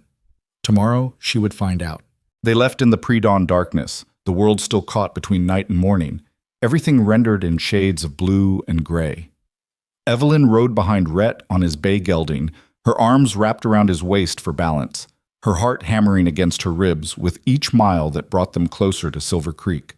She dressed in the plainest clothes Rhett could find, a worn coat pulled up around her face, a hat borrowed from his sister's trunk, hiding her distinctive auburn hair. The goal was to slip into town unnoticed, ghosts passing through the early morning streets. The old mining road was rough and overgrown in places, forcing them to pick their way carefully as dawn began to break over the eastern hills. Rhett guided the horse with the practiced ease of someone who knew this country intimately, taking routes that kept them away from the main roads where Marcus might have posted watchers. They spoke little, both of them tense with anticipation and the awareness of what waited ahead. As they crested the final ridge before Silver Creek, Evelyn caught her first glimpse of the town in days. It looked exactly as it had when she'd fled. The same weathered buildings clustered along the main street, the same church steeple rising above the other structures, the same mountains forming a protective ring around the valley. But everything felt different now. She'd left this place as a victim, running blindly into the storm. She was returning as something else. She just wasn't entirely sure what yet. "Garrett's office is on the north end of town," Rhett said quietly, his voice low enough not to carry. "We'll come in from the back streets, avoid the main thoroughfare. Less chance of being spotted." Evelyn nodded against his back, not trusting her voice. Her mouth was dry, her palms sweating despite the morning chill. Part of her wanted to tell Rhett to turn around, to take her back to the safety of his cabin where Marcus couldn't reach her. But she'd made her choice. She was done running. They entered Silver Creek from an alley that ran behind the general store, the horses' hooves quiet on the hard-packed earth. The town was just beginning to wake up, smoke rising from chimneys, a few early risers moving about their morning routines. Rhett kept them to the shadows, moving with deliberate care, his body alert for any sign of trouble. Edmund Garrett's office was in a modest building that had once been a boarding house, its sign simple and unpretentious. Edmund Garrett, attorney at law. Rhett dismounted first, then helped Evelyn down, his hands steady on her waist. She felt the weight of his revolver against his hip as she slid past him, a reminder that he'd come prepared for violence if it found them. The office door was unlocked. Inside, a man sat behind a desk piled with papers and law books, his graying hair slightly disheveled, spectacles perched on his nose. He looked up as they entered, and Evelyn was struck by the intelligence in his eyes and the kindness that softened his weathered features. "Miss Marrow, I presume?" He stood, extending a hand. "Edmund Garrett. Please sit down, both of you." His voice was cultured but not pretentious, carrying the weight of education tempered by years of practical experience. Evelyn shook his hand, noting the firm grip, and settled into one of the worn leather chairs facing his desk. Rhett remained standing near the door, positioned where he could see both the street outside and anyone who might approach. Garrett sat back down, pulled a file folder toward him, and opened it to reveal the pages Evelyn had written, along with Rhett's supporting testimony and what appeared to be additional documents. "I've reviewed your case thoroughly. I've also done some investigating of my own over the past 2 days. What I've found is both encouraging and concerning." "Concerning how?" Evelyn's voice came out steadier than she felt. "Marcus Thornhill has been very busy building his case against you. He's not just claiming you're mentally unstable, he's painting a picture of a woman who's been deteriorating for months. He has statements from merchants claiming you've been forgetful, from your aunt saying you've had episodes of confusion, even from your former housekeeper saying you've been talking to yourself." Garrett removed his spectacles, cleaned them with a handkerchief. "It's a carefully constructed narrative designed to strip you of your legal rights and give him control of your assets." "It's all lies," Evelyn said, but her heart was sinking. "I never talked to myself. I was never confused. He orchestrated all of this." "I believe you. The problem is proving it." Garrett replaced his spectacles. "However, there's good news. First, you're here, coherent, clearly competent, which contradicts his entire narrative. Second, I spoke with Dr. Morrison yesterday. He's the territorial physician, independent, respected. He's agreed to examine you and provide a medical assessment. If he certifies you're of sound mind, it severely undermines Thornhill's guardianship petition." "And the abuse?" Rhett spoke from his position by the door. "The physical assault, the threats, the coercion?" More difficult to prove, unfortunately. It's your word against his, and Thornhill has positioned himself well in the community. However, Garrett pulled out another document, I found something interesting at the land office. Thornhill filed a mineral claim on your property 2 weeks ago, listing himself as the prospective owner. That's premature and legally questionable. He can't claim mineral rights to land he doesn't own. It suggests premeditation, a plan to take control of your property regardless of your consent. Evelyn felt a surge of vindication mixed with anger. So he was stealing my land even before the wedding. It appears so, which helps establish motive for why he might want you declared incompetent. A sane woman might fight such a claim. An incompetent one under his guardianship couldn't. Garrett leaned forward, his expression serious. Miss Marrow, I'm going to be direct with you. This is going to be a difficult fight. Thornhill has resources, influence, and the advantage of being a man in a system that's designed to favor men. You have the truth and the law on your side, but that's not always enough. What are our chances?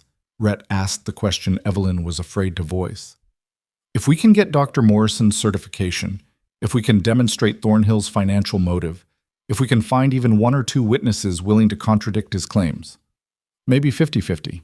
But it depends on the judge, the jury, if it goes that far, and how aggressively Thornhill fights back.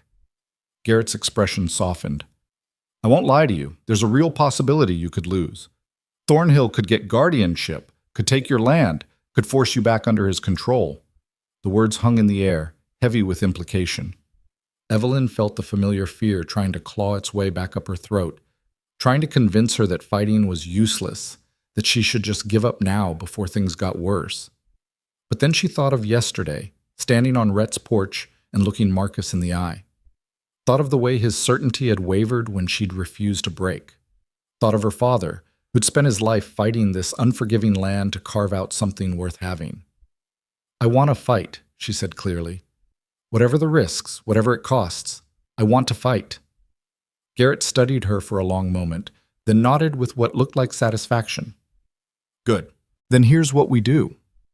First, you meet with Dr. Morrison this morning. He'll conduct an examination, ask you questions, assess your mental state. Be honest with him. He's a good man, and he'll see through any deception. Second, we file a formal response to Thornhill's guardianship petition, including your testimony about the abuse and coercion. Third, we request an emergency hearing to challenge his mineral rights claim. The more we can put him on the defensive, the less energy he has to attack you. When does all this happen? Rhett asked. Dr. Morrison can see Miss Marrow in an hour. I can file the legal documents this afternoon. The hearing... Garrett consulted a calendar on his desk. The judge is in town until Thursday. If we move fast, we might get on his docket for tomorrow or the day after. That's fast, Evelyn said. Too fast, maybe. She'd barely had time to catch her breath, and already they were rushing toward a confrontation that would determine her entire future. It has to be. Thornhill filed his petition 3 days ago. If we don't respond quickly, he could get a default judgment. Garrett's voice was kind but firm. I know this is overwhelming, but the law works on its own timeline, and we need to meet it. A knock on the door made everyone freeze. Rhett's hand moved to his gun, his body coiled and ready. Garrett held up a calming hand, moved to the door, and opened it a crack. Dr. Morrison, he said, relief evident in his voice. You're early. Thought I'd save the young lady a trip. An elderly man with a shock of white hair and a weathered medical bag entered, his sharp eyes immediately finding Evelyn. You must be Miss Marrow. I've been hearing quite a story about you these past few days. Evelyn stood, suddenly nervous. This man's opinion could determine everything. Doctor, thank you for coming. Let's see what's what, shall we? Dr. Morrison set his bag on Garrett's desk, pulled out a stethoscope and various instruments. Mr. Garrett, I'll need privacy for the examination. Mr. Callahan, I assume, given your protective stance, you can wait outside. Rhett looked at Evelyn, a question in his eyes. She nodded. She trusted Dr. Morrison's reputation, and she needed his honest assessment. Rhett touched his hat to her and stepped outside with Garrett, leaving her alone with the physician. Dr. Morrison gestured for her to sit, then pulled a chair close. Now then, let's start with the basics. How are you feeling physically? Any pain, discomfort? My ankle is healing well. some residual soreness, but much better. Let me see. He examined her ankle with gentle, practiced hands, probing carefully. Nice work on the wrapping. Callahan do this? Yes, sir. He's got good instincts. This should heal clean. He moved on, checking her pulse, listening to her heart and lungs, looking into her eyes with a small light. His examination was thorough but kind, his touch professional and respectful. Finally, he sat back. Physically, you're in good health. A bit underweight, some signs of prolonged stress, but nothing alarming. He folded his hands. Now, let's talk about the other claims. Marcus Thornhill says you've been experiencing mental confusion, paranoid delusions, violent outbursts. Your aunt has given statements supporting this. What do you say to that? Evelyn took a breath, chose her words carefully. I say that Marcus Thornhill has been systematically abusing me for months, and when I finally escaped, he decided the best way to get me back was to convince everyone I'm insane. My aunt is elderly and frightened of him. She'll say whatever he tells her to say. Strong words. Can you back them up? I have written testimony, dates, times, specific incidents.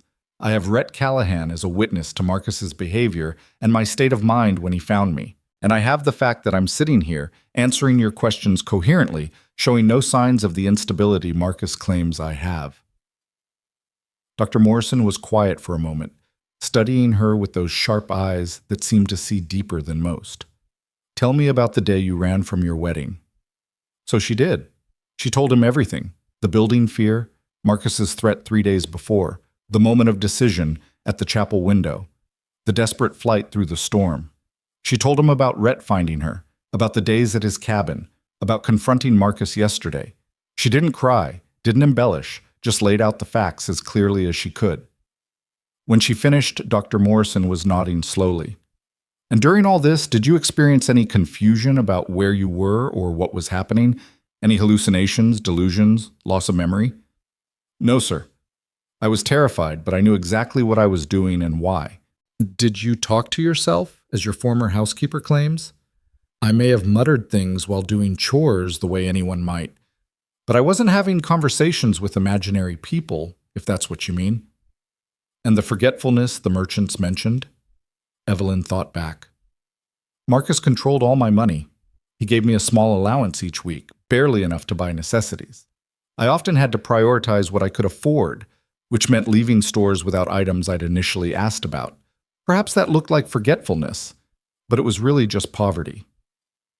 Dr. Morrison made a note in a small journal. Miss Marrow, I'm going to ask you some questions that might seem strange, but they're standard for assessing mental competency. What day is it today? Tuesday the 17th. Who is the current president? Grover Cleveland. Count backward from 100 by sevens. She did without hesitation. He asked her more questions, logic puzzles, memory tests, assessments of her judgment and reasoning. She answered them all clearly, feeling her confidence grow with each correct response. Finally, he closed his journal and looked at her directly. Miss Marrow, I've been practicing medicine for 40 years. I've examined hundreds of patients, including many suffering from genuine mental illness. You show none of the signs. Your memory is excellent. Your reasoning is sound. Your perceptions are reality-based. If anything, you demonstrate remarkable resilience given what you've been through. He paused. I'm going to certify that you are of sound mind and fully competent to manage your own affairs. I'm also going to note in my report that the claims made against you appear to be motivated by external factors rather than medical reality.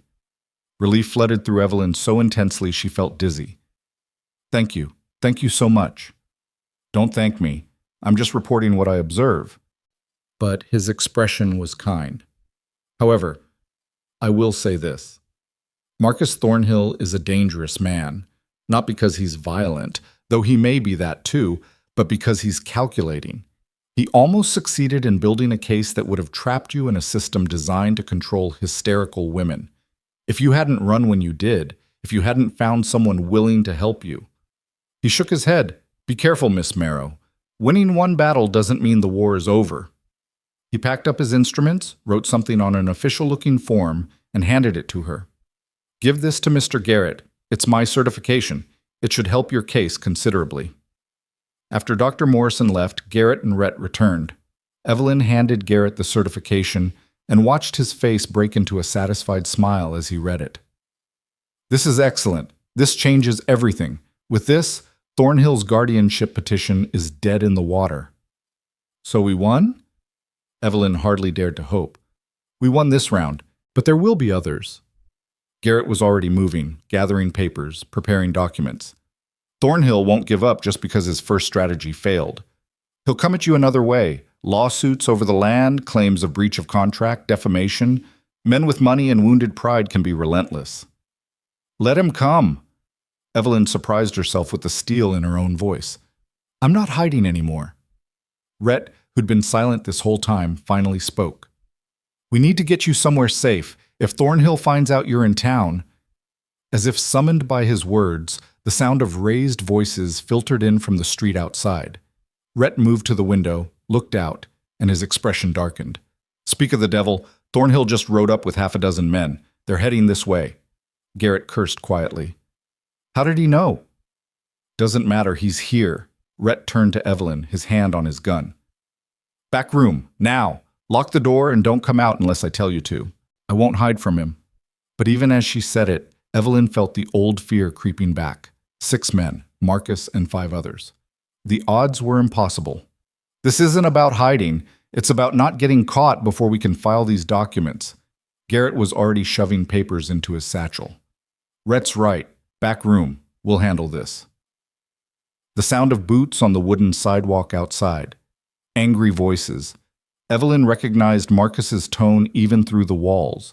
She looked at Rhett, saw the determination in his face, and made a decision. She moved toward the back room, but left the door cracked so she could see and hear. The office door slammed open. Marcus stood in the doorway, Briggs and 4 other men behind him, all armed. His face was flushed with rage, his carefully maintained composure completely gone. Where is she? He demanded. I know she's here. I have witnesses who saw Callahan riding into town with a woman this morning. Mr. Thornhill... Garrett's voice was calm, professional. You're welcome to look around, but I assure you, my client's whereabouts are confidential. And might I add, barging into a lawyer's office with armed men is both illegal and unwise. Your client... Marcus's laugh was bitter. So she did hire you. With what money? She has nothing. She has her rights, which is more valuable than any currency. Garrett moved behind his desk, putting it between himself and the armed men. Now, I suggest you leave before I file harassment charges in addition to the other complaints Miss Marrow has already lodged. Marcus's eyes found Rhett, who stood perfectly still near the window, one hand resting casually on his holstered revolver. Callahan, always the hero, aren't you? Playing protector to a woman who doesn't have the sense to know what's good for her. What's good for her is about 1,000 miles between her and you. Rhett's voice was flat, dangerous. But since that's not practical, I'll settle for making sure you don't get within arm's reach. She's mine. Marcus took a step forward, and immediately Briggs and the other men tensed, hands moving toward weapons. I invested time, money, my reputation in that woman. I'm not going to let some cowboy and a 2-bit lawyer steal what belongs to me. A woman doesn't belong to anyone, Garrett said sharply. The law may not be perfect, Mr. Thornhill, but it's evolved past the point of treating women as property. Miss Marrow has the right to refuse your suit, to file complaints against you, and to defend her own interests. Complaints? Marcus's face darkened further. What complaints? Assault, coercion, attempted theft of property through fraudulent guardianship claims. Should I go on? Garrett pulled documents from his satchel. I have testimony, medical certification, and witness statements. I'm filing formal charges this afternoon. The silence that followed was absolute and deadly. Evelyn, watching from the cracked door, saw something shift in Marcus's expression, a calculation, a recognition that this had gone further than he'd expected. He'd thought he could control the narrative, use his money and influence to quietly take what he wanted. But Evelyn had lawyers now, doctors, evidence. She had a voice. This is a mistake, Marcus said finally, his voice low and controlled again. All of you are making a terrible mistake. Evelyn is confused, traumatized. She's been poisoned against me by outside influences. He looked directly at Rhett. By men with their own agendas. My only agenda is seeing justice done. Rhett's hand hadn't moved from his gun. And making sure that woman stays safe from men who hurt her. I never hurt her, but Marcus's protestation sounded hollow even to his own ears. Everything I did was for her benefit, to protect her, to provide for her. By hitting her? Rhett's voice went cold. By threatening her? By trying to steal her land? That's an interesting definition of protection. Marcus's control snapped. He lunged toward Rhett, and instantly the room erupted into chaos. Briggs and the other men moved forward, hands reaching for weapons. Rhett's revolver cleared its holster in a blur of motion, leveled at Marcus's chest. Garrett shouted something, but it was lost in the sound of hammers clicking back on multiple guns. Evelyn saw it all unfold in slow motion, saw the violence about to explode, and something inside her broke free. She threw open the door and stepped into the main office, her voice cutting through the tension like a knife. "Stop!" Everyone froze. Every gun stayed drawn, every man poised for violence, but they all turned to look at her. She walked forward, past Garrett's desk, until she stood between Rhett and Marcus. It was possibly the most dangerous position in the room, but she was done cowering. "This ends now," she said, her voice shaking but loud. "Marcus, I am not yours. I was never yours. You didn't want me. You wanted my land, my signature on contracts, my compliance. You wanted someone you could control and use. Well, I'm done being controlled." Marcus stared at her, and for a moment she saw genuine confusion in his eyes, as if he truly couldn't understand why she wasn't grateful for his attention. "Evelyn, I was going to give you everything, a home, security, a position in society. All you had to do was be reasonable." Reasonable. The word came out as a laugh. "You hit me. You isolated me. You tried to have me declared insane so you could steal what my father left me. And you call that reasonable?" "I did what was necessary." His voice rose. "You were being stubborn, difficult. You needed guidance, discipline. I needed to be treated like a human being." Evelyn's anger finally boiled over. "I needed someone who saw me as more than a means to an end. I needed respect, kindness, basic decency. And you gave me none of those things." She took a breath, steadied herself. "So here's what's going to happen. I'm filing charges against you. I'm defending my land rights in court. And if you come near me again, if you threaten me or anyone helping me, I will make sure every person in this territory knows exactly what kind of man you are." "You think they'll believe you?" Marcus's voice dripped with contempt. "A nobody, a woman with no connections, no money, no—" "They'll believe Dr. Morrison's medical certification that I'm perfectly sane," she interrupted. "They'll believe Mr. Garrett's documentation of your premature mineral claim. They'll believe Rhett Callahan's testimony of your behavior. And they'll believe me because I'm not the first woman you've tried to control, am I?" She saw it hit home, a flash of something in his eyes, fear maybe, or recognition that she'd somehow learned more than he thought. Garrett spoke up, his voice measured. "I've been asking around, Mr. Thornhill. Seems you had a similar arrangement with a woman in Denver before you came here. Courtship, promises, sudden cooling of affection when she wouldn't sign over property. She's willing to testify to a pattern of behavior." Marcus's face went ashen. The men behind him shifted uneasily, beginning to see their employer in a different light. Briggs still looked ready for violence, but the others seemed less certain now. "You can't prove any of that," Marcus said, but his voice had lost its confidence. "Maybe not in criminal court," Garrett acknowledged, "but in the court of public opinion? In civil proceedings? I think we can make a very compelling case." He stepped forward. "Here's my advice, Mr. Thornhill. Drop your guardianship petition. Withdraw your mineral claim on Miss Merrow's land. Leave Silver Creek and don't come back. Do that, and Miss Merrow might be persuaded not to press charges. Refuse, and we'll take this fight as far as it needs to go." The standoff stretched out, tension thick enough to taste. Evelyn held her breath, aware that they were balanced on a knife's edge. Marcus could decide to fight, could let his pride and rage push this into violence, or he could cut his losses and retreat. Finally, Marcus straightened, smoothed his coat with shaking hands. When he looked at Evelyn again, his eyes held nothing but cold hatred. "You'll regret this, both of you. I'll make sure of it." "Is that a threat?" Rhett's gun was still trained on Marcus's chest. It's a promise. Marcus turned, gestured to his men. We're leaving, but this isn't over. As they filed out, Briggs lingered in the doorway, his eyes on Rhett. We'll meet again, Callahan.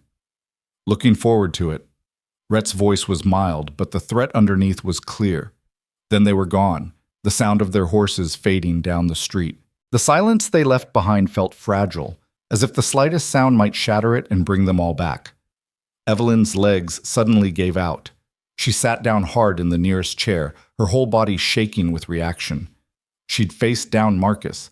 She'd stood between armed men and refused to back down, and she was still alive. Rhett holstered his gun, moved to her side. You all right? I don't know. She looked up at him, saw concern in his gray eyes. I think so. That was terrifying. That was also incredibly brave. Garrett was already gathering papers again, moving with renewed purpose. And it might have just won you the case. Thornhill showed his hand, his temper, his violence, his true character. If I can get witness statements from the men who were with him, who saw his behavior. Will he really leave? Evelyn asked. Both men exchanged glances. Eventually, Rhett said, after he's exhausted every other option. Men like Thornhill don't give up easy. But you heard him today. His pride, his reputation, his plans. That counts for something. Evelyn nodded slowly, trying to process everything that had happened. This morning she'd been terrified to even enter Silver Creek. Now she'd confronted Marcus directly, had lawyers and doctors on her side, had evidence and allies. She was still frightened, still uncertain of what came next. But she was also still standing, still fighting, still free. And for now, that was enough. The legal proceedings moved faster than Evelyn had expected, though each day felt like it stretched into eternity. Garrett filed the formal response to Marcus's guardianship petition that same afternoon, along with Dr. Morrison's certification and the criminal complaints. By the following morning, the territorial judge had scheduled an emergency hearing for Thursday, just 2 days away. It was, Garrett explained, highly unusual for things to move so quickly, but the judge had read the initial filings and seemed disturbed enough by the allegations to expedite matters. Those 2 days were some of the longest of Evelyn's life. She stayed at a boarding house run by Mrs. Henderson, a stern widow who asked no questions and accepted Rhett's money without comment. Rhett himself took a room at the saloon across the street, positioning himself where he could watch anyone coming or going from Evelyn's location. He'd made it clear that Marcus's threats weren't idle, and until the hearing was over, Evelyn needed protection. She spent the time preparing with Garrett, going over every detail of her testimony, anticipating the questions Marcus's lawyer would ask, steeling herself for the public scrutiny that was coming. Garrett warned her repeatedly that the hearing would be brutal. Marcus would attack her character, her credibility, her very sanity in front of a courtroom full of people. She would have to sit there and endure it with composure, responding to accusations with dignity and truth. Wednesday evening, the night before the hearing, Evelyn couldn't sleep. She sat in her small room at the boarding house, watching shadows move across the ceiling, her mind turning over everything that had happened in the weeks since she'd fled that chapel. It felt like a lifetime ago. She felt like a different person than the frightened woman who'd run through the rain in a torn wedding dress. A soft knock on her door made her tense. "It's me," came Rhett's voice, quiet and steady. She opened the door to find him standing in the dim hallway, his hat in his hands. "You all right?" he asked. "Saw your light still on. Couldn't sleep. Too much thinking." She stepped back to let him in, suddenly grateful not to be alone with her thoughts. He entered but left the door open a few inches, proper, even in these improper circumstances. He settled into the chair by the window while she sat on the edge of the bed, and for a moment they just existed in comfortable silence. "You nervous about tomorrow?" he asked finally. Terrified. She twisted her hands in her lap. "What if I freeze up? What if I can't find the words? What if the judge doesn't believe me?" "Then you'll deal with it, same way you've dealt with everything else." Rhett leaned forward, his elbows on his knees. "Evelyn, I've seen a lot of people face hard things in my life. Most of them break or run. But you? You keep standing back up. You ran from that wedding, but you didn't keep running. You stopped, you fought back, you found your voice. That takes courage most people never find." "I don't feel courageous. I feel scared." Being scared and doing it anyway, that's what courage is. He was quiet for a moment. You know what I think? I think tomorrow you're going to walk into that courtroom and you're going to tell your truth. And maybe the judge believes you. Maybe he doesn't. Maybe you win, maybe you lose. But either way, you'll know you didn't let fear make your decisions anymore. You'll know you stood up for yourself when it mattered most. Evelyn felt tears prick her eyes. Why do you have so much faith in me? You barely know me. I know enough. Rhett's voice was soft. I know you're stronger than you think. I know you deserve better than what Thornhill tried to give you. And I know that whatever happens tomorrow, you're not alone in that courtroom. The words settled over her like a blanket, warm and comforting. She wasn't alone. That simple fact changed everything. For so long, Marcus had isolated her, made her feel like she had no one, that resistance was futile. But Rhett had shown her something different, that sometimes when you're brave enough to ask for help, people surprise you. Thank you, she said quietly, for everything, for stopping in the rain that night, for giving me shelter, for standing with me through all of this. I don't know how I'll ever repay you. Don't need repayment, just, he hesitated, searching for words. Just keep being the person you're becoming, the person who doesn't let anyone tell her she's not worth fighting for. That's payment enough. He stood then, settling his hat back on his head. Try to get some sleep. Tomorrow's going to be hard, but you're ready for it. I promise you that. As after he left, Evelyn did finally sleep. And when she woke Thursday morning, she felt something she hadn't expected. Calm. The fear was still there, humming beneath her skin, but it no longer controlled her. She dressed carefully in the one decent dress Mrs. Henderson had lent her, plain but respectable, nothing that would draw undue attention. She pinned her hair up neatly, looked at herself in the mirror, and saw not a victim but a woman preparing to fight for her freedom. The courthouse was already crowded when they arrived. News of the hearing had spread through Silver Creek like wildfire. The runaway bride, the guardianship dispute, the allegations of abuse and fraud. It was the most dramatic thing to happen in town in years, and everyone wanted to witness it. Evelyn felt their eyes on her as she walked down the aisle to the front of the courtroom, heard the whispers that followed her like ghosts. She kept her head high, her eyes forward, Rhett's solid presence at her shoulder reminding her she wasn't alone. Marcus was already seated at the defendant's table with his lawyer, a slick-looking man from Helena named Wardell. Marcus looked every inch the respectable businessman. Expensive suit, clean-shaven, his expression carefully composed into one of concerned sadness.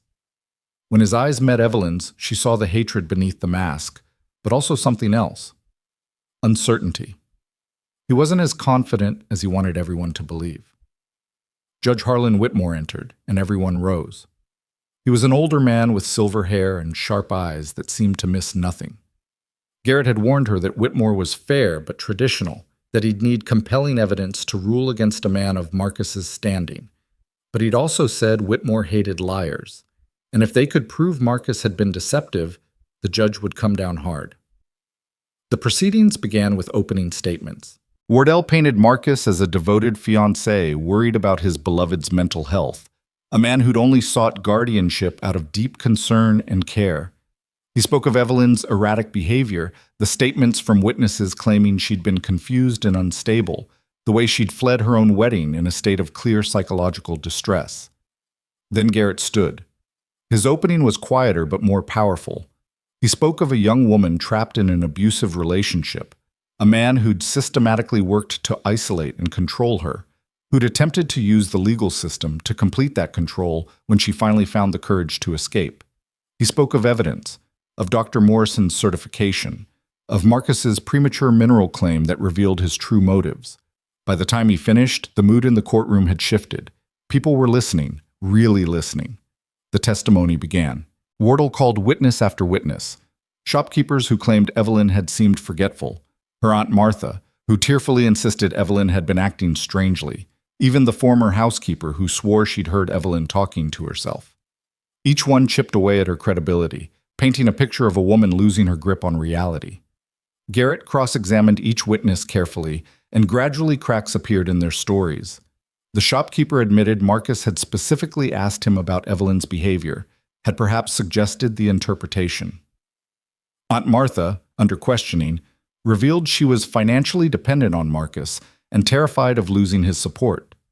The housekeeper couldn't provide specific dates or details, just vague impressions that sounded more like gossip than observation. Then it was Evelyn's turn to testify. She walked to the witness stand on legs that threatened to give out, placed her hand on the Bible, and swore to tell the truth. As she settled into the chair, she looked out at the packed courtroom and felt the weight of all those eyes, all that judgment. But then she found Rhett in the crowd, saw him give her the slightest nod, and remembered what he'd said. Tell your truth. Garrett led her through her testimony gently, establishing the timeline of her relationship with Marcus, the gradual escalation of control, the isolation from friends and family. She spoke clearly about the first time he'd hit her, the shock of it, the apology that followed, the promise it would never happen again. She described the pattern that developed, the way he'd use affection and violence in equal measure to keep her off balance, always questioning herself, always believing she was the problem. And 3 days before your wedding, Garrett prompted. What happened then? Evelyn took a breath. I questioned some legal documents he wanted me to sign, documents that would transfer my father's land to him after we married. He became enraged. He struck me across the face, split my lip. He told me, her voice wavered, but she pushed on. He told me that after we married, I would learn what happens to wives who don't obey. The courtroom was utterly silent. Even the whispers had stopped. Evelyn continued, describing the wedding day, her decision to run, Rhett finding her in the rain. She spoke about Marcus coming to Rhett's cabin with the marshal, about confronting him in Garrett's office. She laid it all out, every painful detail, her voice growing stronger with each word. Then Wardell stood for cross-examination, and the real attack began. He questioned her interpretation of events. Couldn't that split lip have been from a fall? Couldn't Marcus's concerns about her mental state have been genuine? Wasn't it possible that her fear and confusion were symptoms of the very instability Marcus had been trying to address? Miss Marrow, Wardell said, his voice dripping with false sympathy, isn't it true that you have no family support, no financial resources, and were facing the prospect of losing your late father's property to debt? Isn't it possible that Mr. Thornhill's marriage proposal seemed like the only solution, and when the reality of that commitment became clear, you panicked? No, Evelyn said firmly. I fled because I feared for my safety. Because Marcus Thornhill is a violent, controlling man who wanted my land, not me. Everything else is lies he's constructed to justify his behavior. Lies. Wardell smiled, not kindly. Strong word. Can you prove these allegations? Can you provide any evidence beyond your own claims? I have Dr. Morrison's certification of my mental competency, which contradicts every claim Marcus has made. I have witness testimony from Rhett Callahan. I have the documented fact that Marcus filed a mineral claim on my property before we were even married, proving his interest was always financial, not romantic. A man planning for his future wife's security, a man stealing property that wasn't his. Evelyn's anger was rising now, burning away the fear. You can dress it up however you want, Mr. Wardell, but the truth is simple.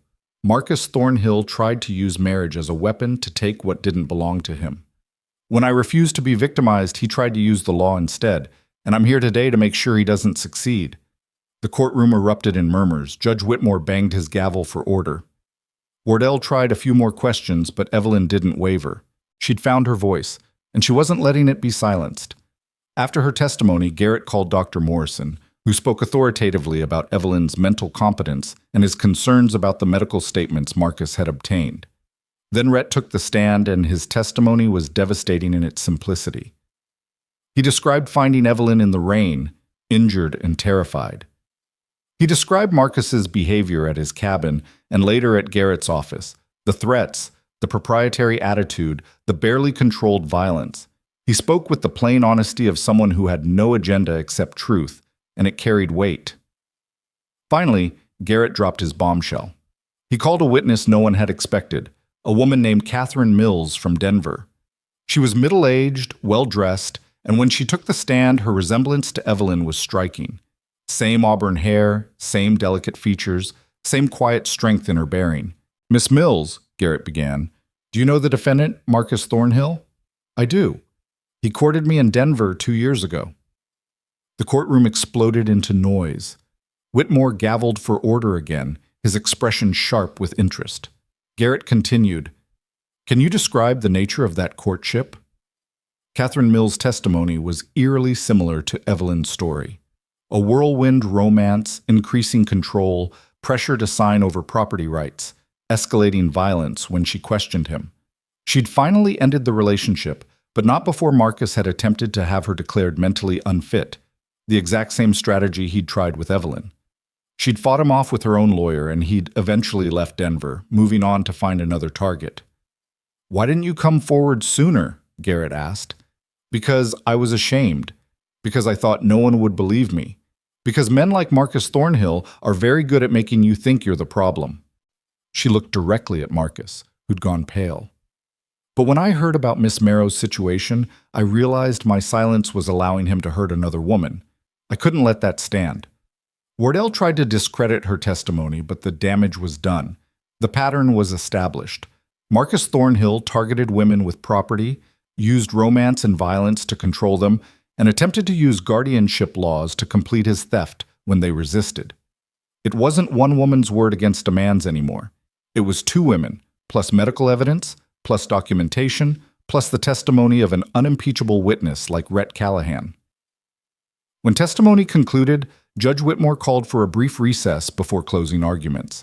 Evelyn sat with Garrett and Rhett in a side room, her hands shaking with reaction. She'd done it. She'd testified, stood up to cross-examination, told her truth in front of the entire town. Whatever happened next, she'd done everything she could. "You were magnificent," Garrett said, and he looked genuinely impressed. "Wardell tried everything and couldn't shake you." Combined with Catherine Mills's testimony and Dr. Morrison's certification, I think we have a strong case. "What happens if we lose?" Evelyn had to ask. "Then we appeal, and we keep fighting until we win or exhaust every legal option." Garrett's expression was determined, but I don't think we're going to lose. The closing arguments were brief. Wardell tried to salvage Marcus's case, but his heart clearly wasn't in it anymore. The evidence had turned against him, and everyone in the courtroom knew it. Garrett's closing was powerful, speaking not just to Evelyn's case but to the broader issue of how the law treated women, how easily a woman's rights could be stripped away by a man's accusations, how critical it was that the court see through Marcus's manipulation to the truth beneath. Then Judge Whitmore spoke. "I've heard enough. This is one of the more disturbing cases I've encountered in my tenure. What we have here is a clear pattern of abuse, coercion, and attempted fraud, dressed up in legal language to make it seem respectable." He turned his gaze on Marcus, who seemed to shrink under the scrutiny. "Mr. Thornhill, your guardianship petition is denied. Furthermore, I'm ruling that your mineral claim on Miss Merrow's property was filed fraudulently and is hereby voided. The property remains solely in Miss Merrow's name, and I'm issuing a restraining order preventing you from approaching her or her property." The courtroom erupted. Marcus stood, his face twisted with rage. "This is absurd. That land is not yours," Whitmore interrupted coldly. "And I warn you, Mr. Thornhill, that any further attempts to harass Miss Merrow or interfere with her property will result in criminal charges. I'm also referring this matter to the territorial prosecutor to investigate possible charges of assault and fraud." "You're dismissed, sir. I suggest you retain competent legal counsel." Evelyn felt like she couldn't breathe. She'd won. Against all odds, against a system designed to favor men like Marcus, she'd won. Garrett was shaking her hand, congratulating her, talking about next steps and paperwork, but his words washed over her in a blur. She looked across the courtroom and found Rhett, saw the pride and relief on his face, and suddenly she was crying, great heaving sobs that she couldn't contain. Rhett was there in an instant, not caring about propriety or what anyone thought, pulling her into an embrace while she wept against his chest. "You did it," he said softly, his voice rough with emotion. "God, Evelyn, you did it." She had. She really had. The days that followed were a whirlwind of legal paperwork and town gossip. Marcus left Silver Creek within 48 hours of the ruling, slinking away in the night like the coward he was. Word spread quickly about the hearing, about Catherine Mills's testimony, about the judge's scathing ruling. Public opinion turned sharply against Marcus, and those who'd supported him quietly distanced themselves. Evelyn's Aunt Martha came to visit, tearful and apologetic, explaining how Marcus had threatened to cut off her support if she didn't cooperate. Evelyn forgave her. She understood better than anyone how Marcus operated. The territorial prosecutor decided to pursue criminal charges, but Marcus had fled to San Francisco and showed no signs of returning. Evelyn was content to let him go. She had her land, her freedom, and her future back. That was enough. 2 weeks after the hearing, she and Rhett rode out to her father's property together. She hadn't seen it in months. Marcus had forbidden her from visiting, claiming it was too dangerous for a woman alone. Now, as they crested the ridge and looked down at the 160 acres of rocky Montana wilderness, Evelyn felt her heart swell with emotion. It wasn't much to look at. Her father's old cabin was falling apart, the barn roof had caved in, and the land was as unforgiving as everyone said. But it was hers. Her father had broken his back working this soil, and now she understood why. It wasn't about the silver that might or might not be buried in those hills. It was about having something that belonged to you, something no one could take away without a fight. "What are you going to do with it?" Rhett asked as they sat their horses side by side. "I'm not sure yet." Evelyn looked out at the property, seeing not what it was but what it could be. "Maybe rebuild the cabin, fix up the barn, try to make it work the way my father wanted. Or maybe I'll sell it, use the money to start over somewhere else. I have options now. That's the important thing." "You do." Rhett was quiet for a moment. "You know, if you decide to stay in Silver Creek, rebuild this place, you're going to need help. It's a lot of work for one person." Evelyn looked at him, at the careful neutrality of his expression that didn't quite hide the hope beneath. "Are you offering?" "Might be." He shifted in his saddle. "My place is small, manageable. I could spare some time to help a neighbor. If that neighbor wanted help, that is. And if that neighbor wanted more than just help." The words were out before Evelyn could stop them, bold and terrifying and true. If she wanted someone to build something with, not just a ranch, but a life? Rhett turned to face her fully, and the expression on his face made her breath catch. "Then I'd say that neighbor should know something first. I'm not a rich man, Evelyn. I can't offer you fancy houses or trips to Denver or any of the things Marcus Thornhill promised. I'm just a cowboy with a small ranch and a lot of hard work ahead of me." "I don't want fancy houses." Evelyn's voice was steady, certain. "I want honesty. I want respect. I want someone who sees me as a partner, not property. Someone who'll stand beside me, not over me. Can you offer me that?" "Every day for the rest of my life, if you'll have me." His voice was rough with emotion. "I know it's fast. I know we haven't known each other long. But from the moment I found you in that rain, soaked and terrified and still fighting, I knew you were someone special, someone worth standing with." Evelyn felt tears prick her eyes, but they were good tears this time. Happy tears. "You offered me your name once. That first night in your cabin, you said I could have it if I ever wanted it. Did you mean that?" "I meant it." Rhett reached across the space between their horses, took her hand in his. "But I need you to understand, I'm not offering you rescue. I'm not trying to save you or take care of you like you're something fragile that needs protecting. You're strong enough to stand on your own. I've seen it." "Then what are you offering? Partnership? Companionship?